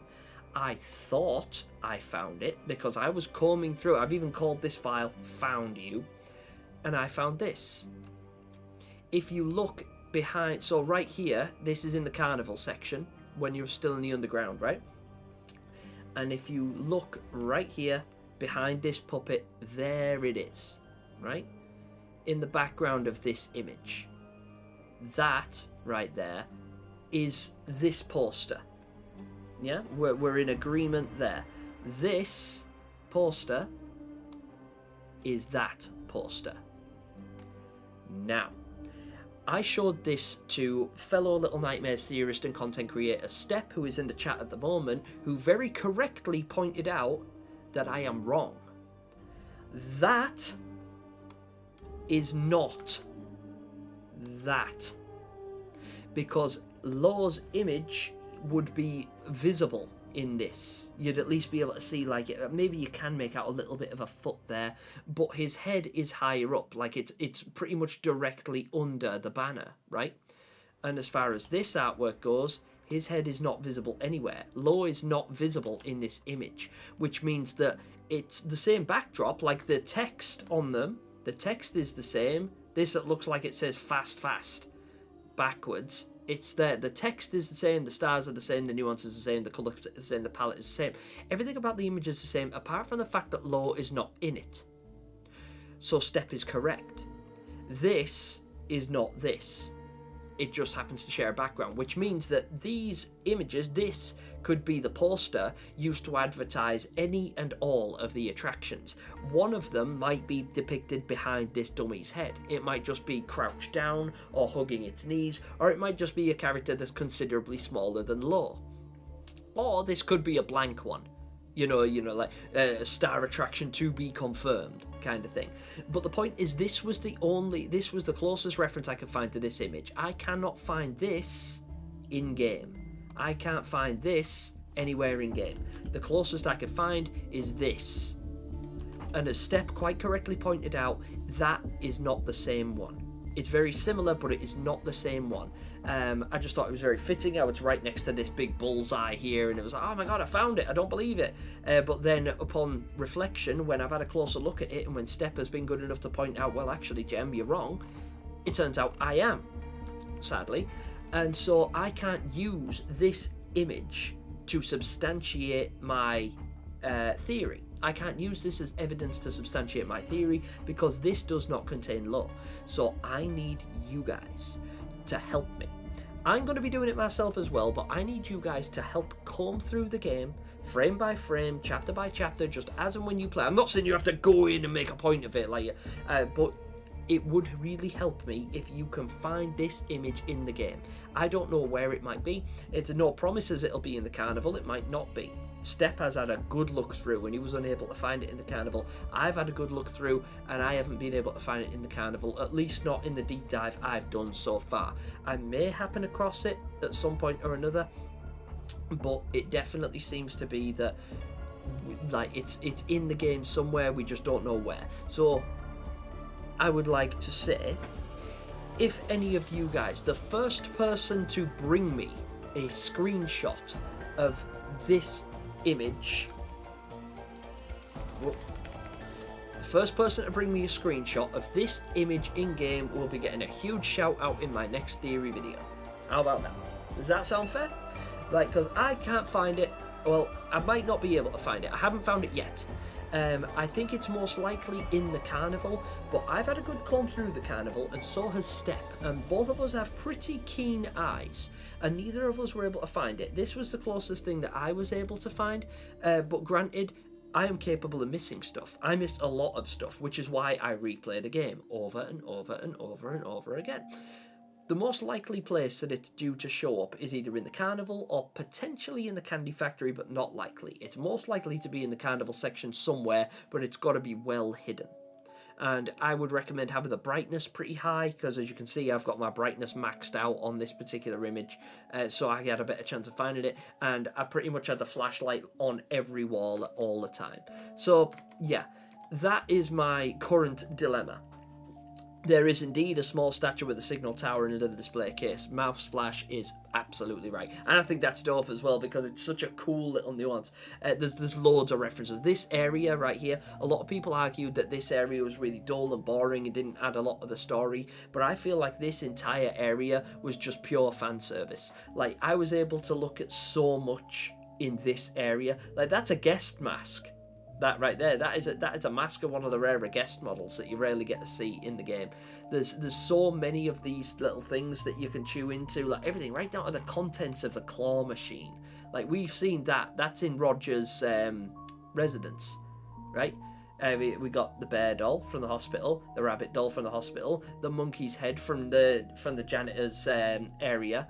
That's also from the janitor's area. Can't quite make out what this laid down thing is, but either way, like, and then there's the balls. Like literally everything, every single frame in this, every single artifact that you find in here has some link to the story that it really matters to people like me, but it wouldn't matter to the average player and to a casual player. But yeah, anyway, what do you guys think? Do you think you guys could help me with that? Nevada's going to get my Halloween costume about. Hey, cool. What are you going to dress up as, Nevada? And if you're already gone, I'll see you later. Thank you so much for stopping by. Wonder if we'll ever get the ferryman in any of the games. Borovich, I am expecting the ferryman in the DLC. At least a cameo of him or a reference to him in some way. Because I feel like this, like, you know, having this area being, you know, the docks and the shores, it's just all a bit too fitting, especially considering we've seen a cameo of the ferryman fishing, right? There is an image in the Institute, in the final chapter of Little Nightmares 3, and it's a painting of the ferryman fishing, and he's catching a child on a rod, like that. And this is a fishing boat. These are like crab traps here. This is a fishing boat. Granted, it's destroyed, but this is a fishing boat, and these are crab traps, and it's sort of like, well, hang on a minute, are we going to come across a fisherman-type enemy? And it's like, well, maybe, but also maybe not. Maybe we're just going to happen across the ferryman. Maybe we'll finally get to meet him. You know, and it might just be a passing glance. Might be a cameo appearance. But we could very well get to see him. And I think that'll be dope.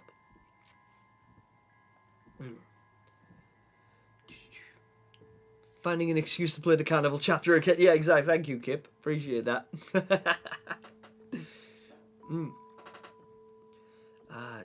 I'm here now, I decided. Borowich has just decided then. He's here now.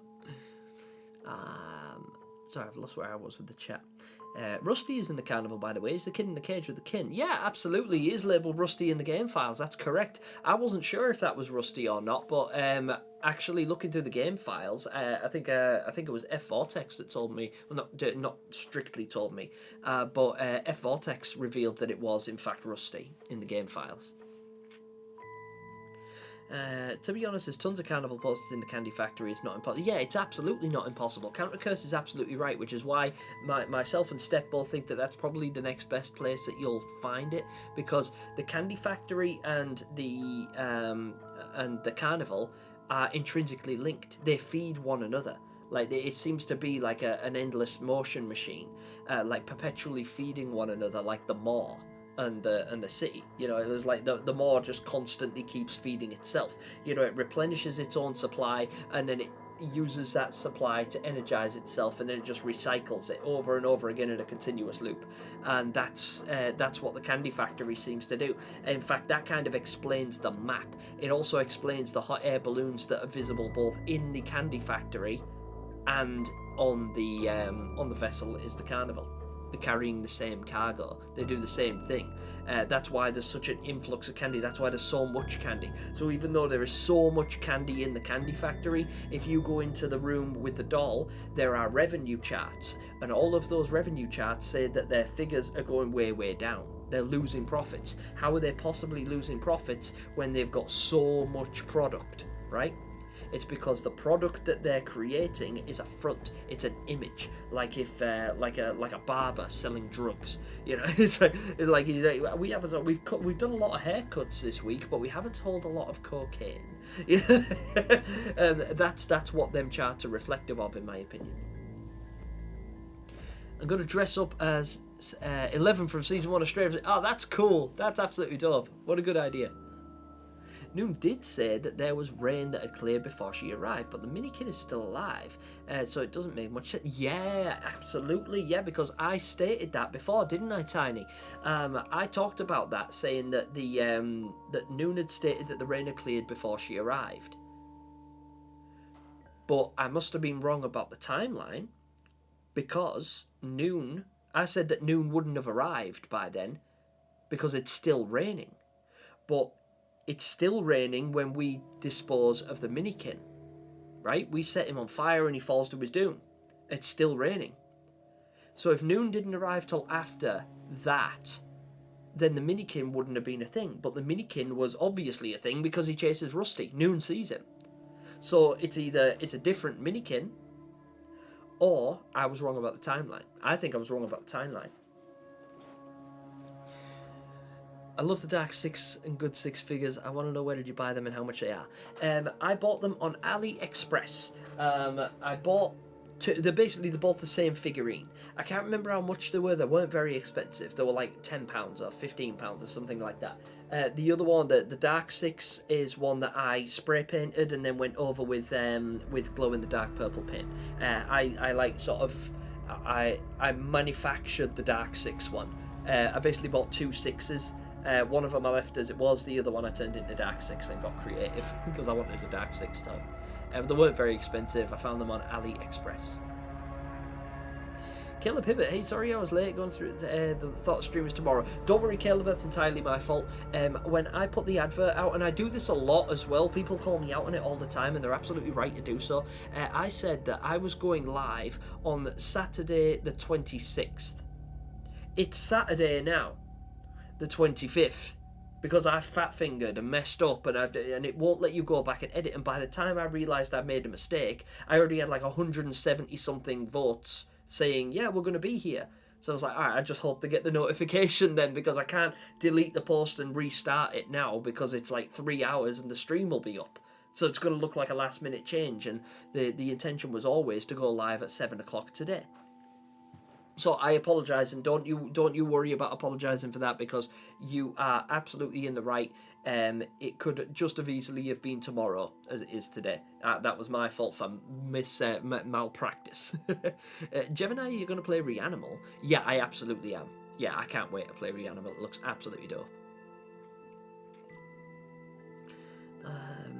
If that's Rusty, then yeah, sorry, I've read that one already. So the mirror smoke coming out in the Kia is kind of random now. It seems so, yeah, it does seem so. But it could have been that they were trying to throw us a red herring. I did actually speculate on that real early on, that they were putting so much emphasis on the mirrors in the trailers that it's like, obviously it's going to be a significant part of the story, which it is. But the fact that there was a secret enemy hidden within it that was never revealed means one of two things.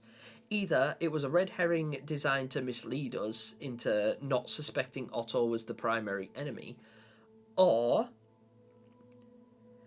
there is something we haven't seen yet that's due to be revealed in the Secrets of the Spiral DLC. I hope it's the latter. I really hope that there is new enemies in the DLC that we haven't got to see. I'm pretty confident there will be, because it just seems like a waste for there not to be. But again, I don't know anything until it actually comes out.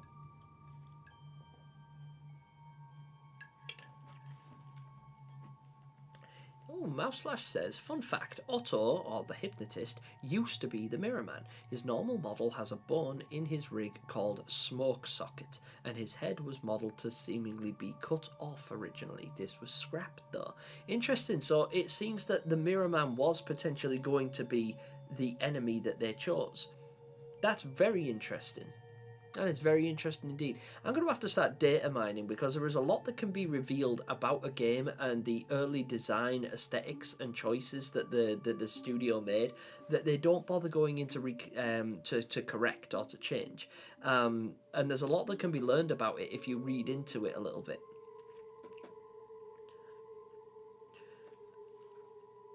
This is just headcanon, but I like to think that Six became a legend in the Nowhere. The Dark Six outfit has a description that says, the girl that escaped the maw. Oh. The raincoat becoming a symbol. Yeah, absolutely. Absolutely. And Six is depicted everywhere, isn't she? We find pictures of Six all over the Nowhere. I know she's a legend in like the Little Nightmares community anyway. She's my personal favourite character. I relate the most to Six, I think, and it's, I don't know, I just think it's pretty dope. But yeah, I really like the fact, and you guys will have noticed this as well, in the therapist's office, in well, not the office, but on the stairwell, on the way up the stairs, there's a couple of pictures in the institute, and one of them is the artwork of 6 standing on a bed floating in the ocean, and that has some seriously like mysterious connotations to it that I think would be a lot of fun to explore in a theory video. In fact, I intend to do that. I just haven't had a chance to really look into what those connotations could be.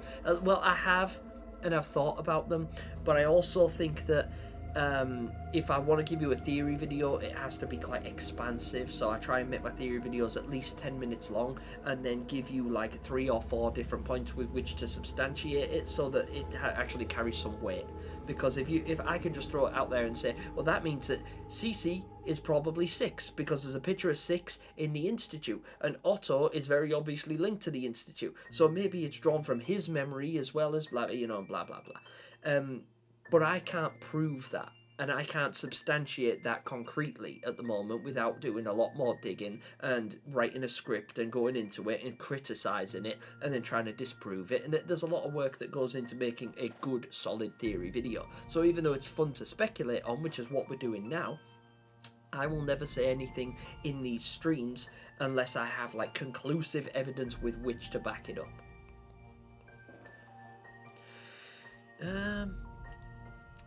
Hey Jem, what do you think? Oh, sorry. Hey Jem, what do you think the best and worst chapter in Little Nightmares is? The Hideaway is the worst for me, but the school is my favourite. However, honourable mention, the hospital for being the scariest. Ooh, good choice, Edward.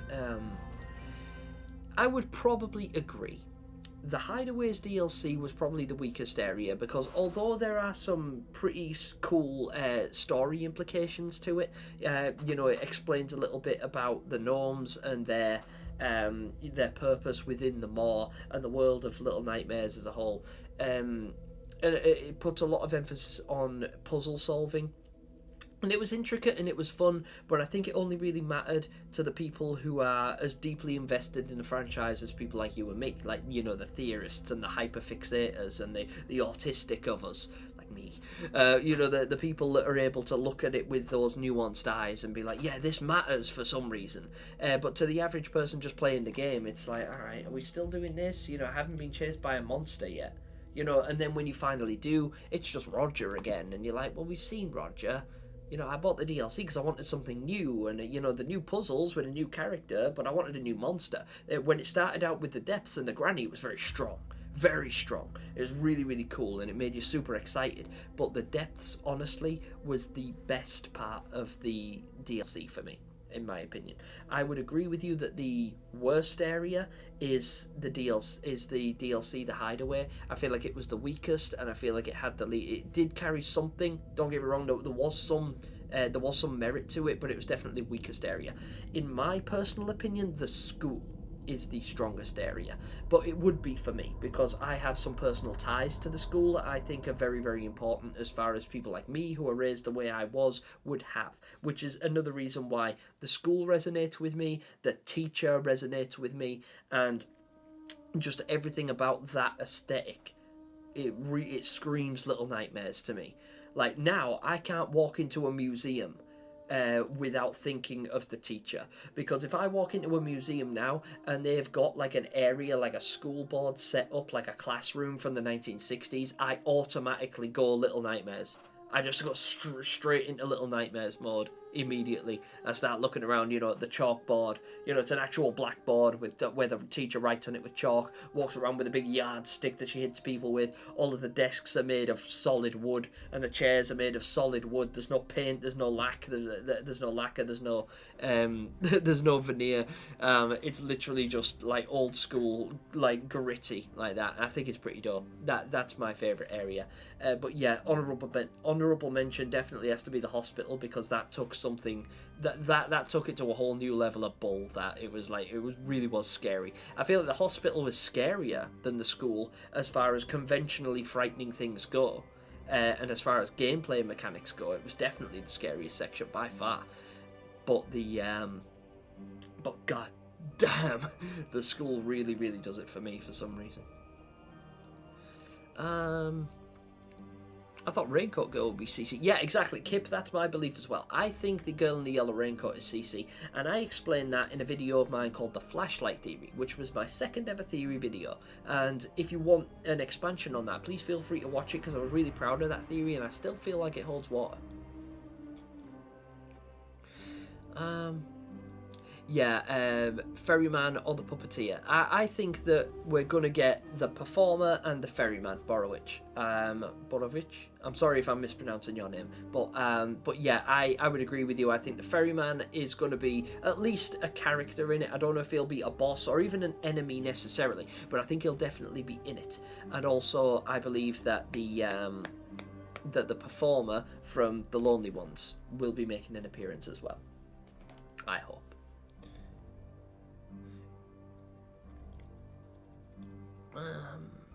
Oh, Ramir XL, welcome to the Boom Squad. Thank you so much. Hey, you've effectively just doubled your chances of winning the giveaway, by the way, as well. Thank you so much and welcome, Ramir XL. Big, massive W. Can I get some eyeballs in the chat for my latest member, please?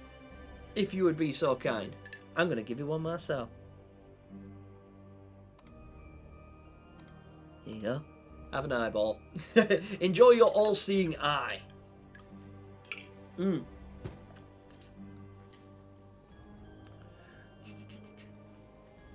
It's a very good point, because I can't argue on those. Thank you, Aspen Groves. Appreciate that. Depths was... What did Step say just then?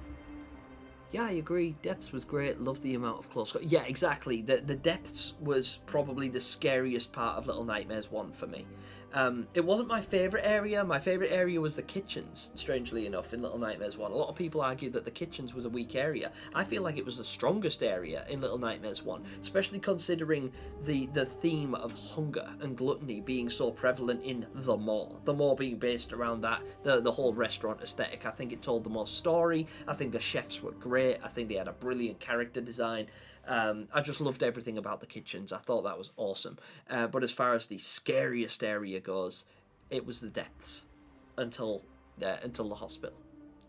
Ash, is the comic out yet? Yeah, in fact, well, not all of them, but I've got the first one here. This is the first copy, which is the Descent to Nowhere, which I'm going to be giving away. The reason this one is still sealed, I got two of these. This one is for one of you guys, because I'm going to be giving away all 4 issues of this to somebody by the end of this week, I expect. Not by the end of this week. I'm going to announce who I'm giving it to by the end of this week, because obviously all of you guys who've entered the giveaway are going to be counted, and then somebody is going to be chosen, and that person is going to receive all 4 of these. But I only actually have the first issue at the moment, because that's the only one that's been released. Or at least the only one that's been delivered to me, considering I live in the UK, and that delivery system sucks, because all of my stuff is always late. But yes, Ash, the Descent to Nowhere comics are coming out slowly but surely. I've got the first issue. I should have the second one in a few days' time, or a couple of weeks maybe. And then over the course of the next one, hopefully before Christmas, I'll have all 4 of them. I'll have my own copy that I'm going to keep in my archive to read and enjoy for myself. The other 4 I'm going to purchase for one of you guys. Ash is back in a building as well. Let me get an eyeball for you as well. Ash, welcome back to the Boom Squad. You absolute legend. You've already got a golden eyeball. Look at you. And I drop you an eyeball as well. Big W for Ash in the chat as well, if you would, please, guys. Thank you so much to my channel members. I really appreciate you guys, because the reason memberships are so very important is because the reason I can do giveaways is because of channel members. The money that comes from channel memberships is the only thing that I put back into these videos, which is why giveaways are so very rare. I don't do them very often, because the things I give away are usually things of substance. Like, I'm giving away all 4 issues of the comic, which isn't going to be cheap by the time I end up buying it. I give away Little Nightmares 3, which was like a $50 game, and I give away like 4 of them. I give away one of those statues. I give away a 6 and Mono Together diorama, but I'm only able to buy them using membership funds, so funds that come from people like Ash and like Ramea, like the Notorious Bass, like Mr. Tibbs, like Lefty Bear, like all of my beloved members that make this possible for me. The reason I'm able to do giveaways like this is because of the support of people like them, so I very, very much appreciate you. I also understand that not everybody is in a position to do so. Some of you aren't old enough to have memberships, some of you don't have the money for memberships. That is perfectly fine and perfectly acceptable. I appreciate the fact that you're here anyway, but the reason I show extra love to my channel members is because without them, I wouldn't be able to hold community special events like this one. It's very important to me, and that's why I seem a bit over enthusiastic. It's not that I'm gushing because it's like, oh my god, yeah, I love money, because yes, of course I do, but it's also a massive boon to me, and it's very wholesome to know that people support what I do to a point where they'd be prepared to look after me on this level. So thank you guys so much. I really, really appreciate you. Also, something else that I'll say before I close out, because this is an interesting one. Some of you guys that have been here since the beginning of the stream will already know this, but I'm just going to say this now because, and forgive me if I get a little bit emotional, but this is quite difficult for me. So I'm just going to full screen myself real quick. Let me just big cam. There you go. And also I am very, very... I don't know why the background is kind of red and orange at the moment, but whatever. So, you guys will know that this is a special giveaway. It's a special live stream, a special Halloween themed live stream, no less. Now, the first ever live stream I ever did, full stop. I was nervous, I was shaking, I didn't know what to do. I was on the phone to my friends and things like that. I thought about cancelling it because I was really, really nervous to go live. That was about 4 years ago, and I went live on Halloween, and I did a charity fundraiser. And I played Resident Evil 4, and it was wonderful, and a lot of people turned up for it, and it boosted my confidence, and it made me feel really good. And I held that very Halloween live stream in this room, and it's what gave me the confidence to be here today. And sadly, I have to move house, and I'll be doing so next week, which is why I've had to bring my Halloween stream forwards, which is why you guys are getting an early Halloween stream rather than me streaming on Halloween night like I usually would, because on Halloween night I have to move house.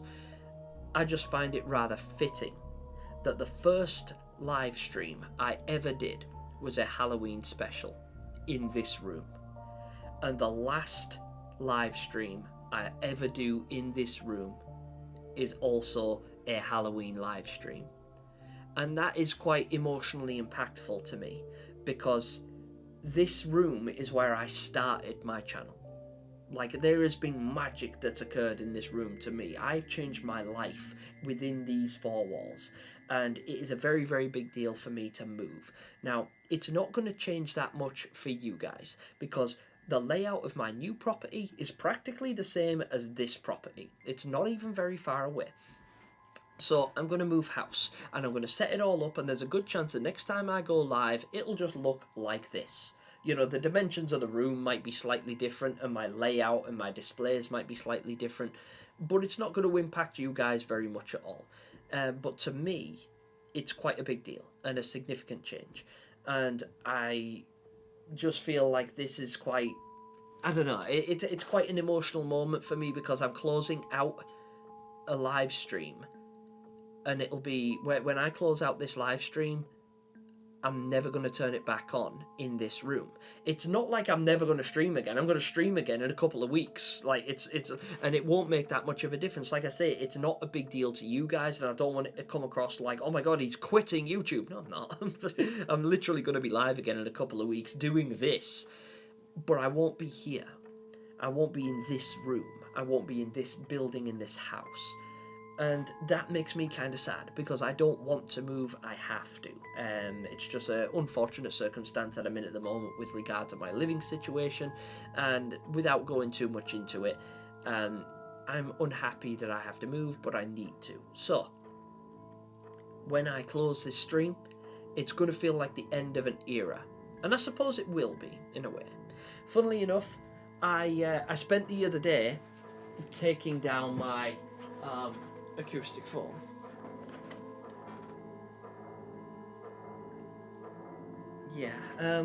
So like taking down my acoustic foam and taking stuff off the walls and things like that, and sadly enough,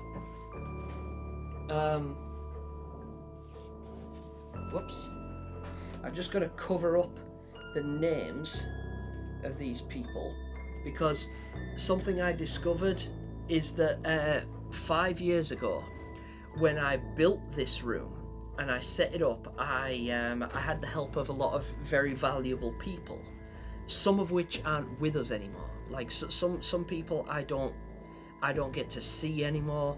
Some people I'll never get to see again, and they helped me build this room. They helped me put it all together. They helped me build my desk, and they bought me some of the stuff that I use, and they even helped me put up the acoustic foam. And to commemorate that, it just hangs up on the wall. It goes up on the wall and it helps to muffle you a little bit. And some people wrote me messages on the back of because you stick it up with cardboard. You stick it up on cardboard and then you put stickers on the back. You stick it to the wall, and I got them to sign it. And so like pretty much every one of these panels has a message and a signature from the people that helped me build the room. And I wanted to do that because I knew one day I'd have to take it down, and I wanted to remember the people that were there. And it makes me sad that they're not here now.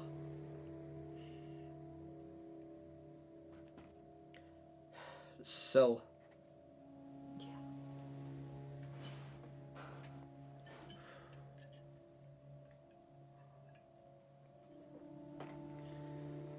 yeah, but little things like this that really remind me why I started. Very impactful, and it means a lot to me. It's very important. So when I get overly passionate about what I do, about creating an environment that's comfortable and welcoming and makes you smile and makes you feel happy, it's because that is what I gravitate towards. I'm pro peace. Like, I like peace, I like calm, I like serenity, and I like freedom. And this room offers me all of those things in abundance. And I wouldn't have it if it wasn't for those people. And I remember every one of them.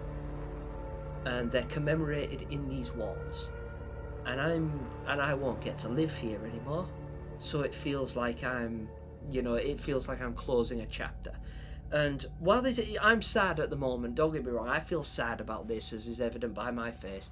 I'm not happy about the situation, but at the same time, and something else, because I always drill you guys about, try and pull something positive out of something negative. Well, something I'm trying to look at is, when I moved out of my old property before I was a YouTuber, I was very sad about that. I didn't want to move. I don't like change. But it was the best thing I ever did. I moved into this house and I started my YouTube channel, and I took a lot of steps in directions that I was very nervous to take, and I was unsure, and everything was uncertain, everything was up in the air, and it was like a strange and powerful time. But it turned out to be the best thing I ever did, and it was the best move I ever made, and this became a paradise for me. And that's not to say that moving now, moving forwards, moving into this new place and rebuilding this room, I might look back in another 5 years' time when I'm taking down that office and I'm remembering the day I moved in, and I look back at these images and everything like that. I look back at the amount of subscribers I had, the support I had from you guys, the community I had, the circle of friends, the people who were with me, the people that won't be by then. There's a lot to be said about it, and I hang on to those memories and I cherish them. And I take this very, very seriously. I know I'm goofy and everything I do is kind of silly, and we just it's a very playful environment, but this community is very, very important to me, and this job and this, having this channel is super, super important to me. And I want you guys to know that, and that's why I don't mind getting a bit emotional on camera, because I feel like it's important to communicate how much of a difference something like this can make. And surrounding yourself with like-minded people and being supported in your passion, it's worth it. and it's worth staying positive about. I'm going to try and do that. So, with that, I am going to close out this stream with a thank you very much for all the support over the years, whether you're just finding my channel today or whether you've been here for the long haul. Whatever the case, I'm not going anywhere. I'm moving house, but I will be back. I'll be streaming, and it won't make a lot of difference to you guys, and I'm super excited to get back into this. As for now, I'm closing out the stream for this evening. I hope you all have a wonderful Halloween. I hope you had fun playing Trick or Treat with me, and before my meeting this evening, in the next like half an hour, I'm going to be joining my friend and close personal friend, a guy who I call my brother, Mr. Tibbs, is going to be going live very, very shortly, and he would very much appreciate your support as well. He, like myself, is on his way to building a community of his own. He's working on getting up to 175 subscribers. He's on like 169 or something like that. So, yeah. I hope to see you guys there. I'll be in the chat for a little bit as well if you want to come and interact with me and just throw a few things around there. And yeah, he's doing like a Halloween live stream of his own, so I'd very much appreciate your support with that. If you wouldn't mind stepping across. In fact, I am literally just going to drop his link in the chat really quickly, and then I'm going to close out. Yeah, so, and if you wouldn't mind, everybody can I just get some 07s in the chat for my lovely room? Thank you, room. 07 my room. Yeah, 07 to Gemini's office. But yeah, so 07. I've lost my chat. There it is. Mr. Tibbs, what are you doing? What are you doing? What are you doing? What are you doing? What are you doing? I was just about to give you a shout out.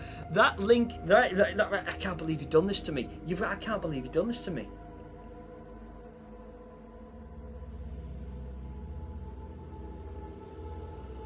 I can't believe you've done this to me. Can you guys still hear me?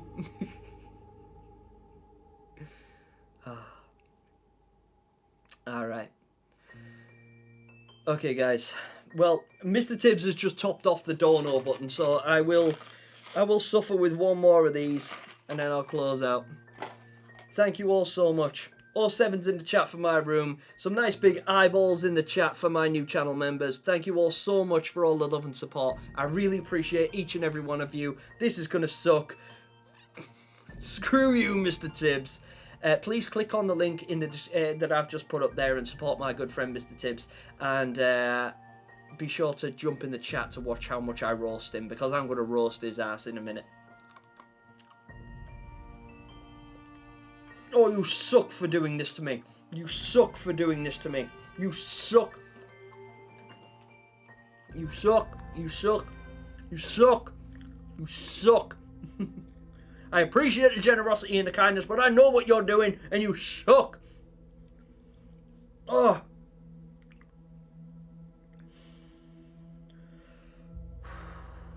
God, it's so hard. I'm watching myself on the screen now, and I'm so animated when I've got one of these in my mouth, but honestly, they are so bad. They're really...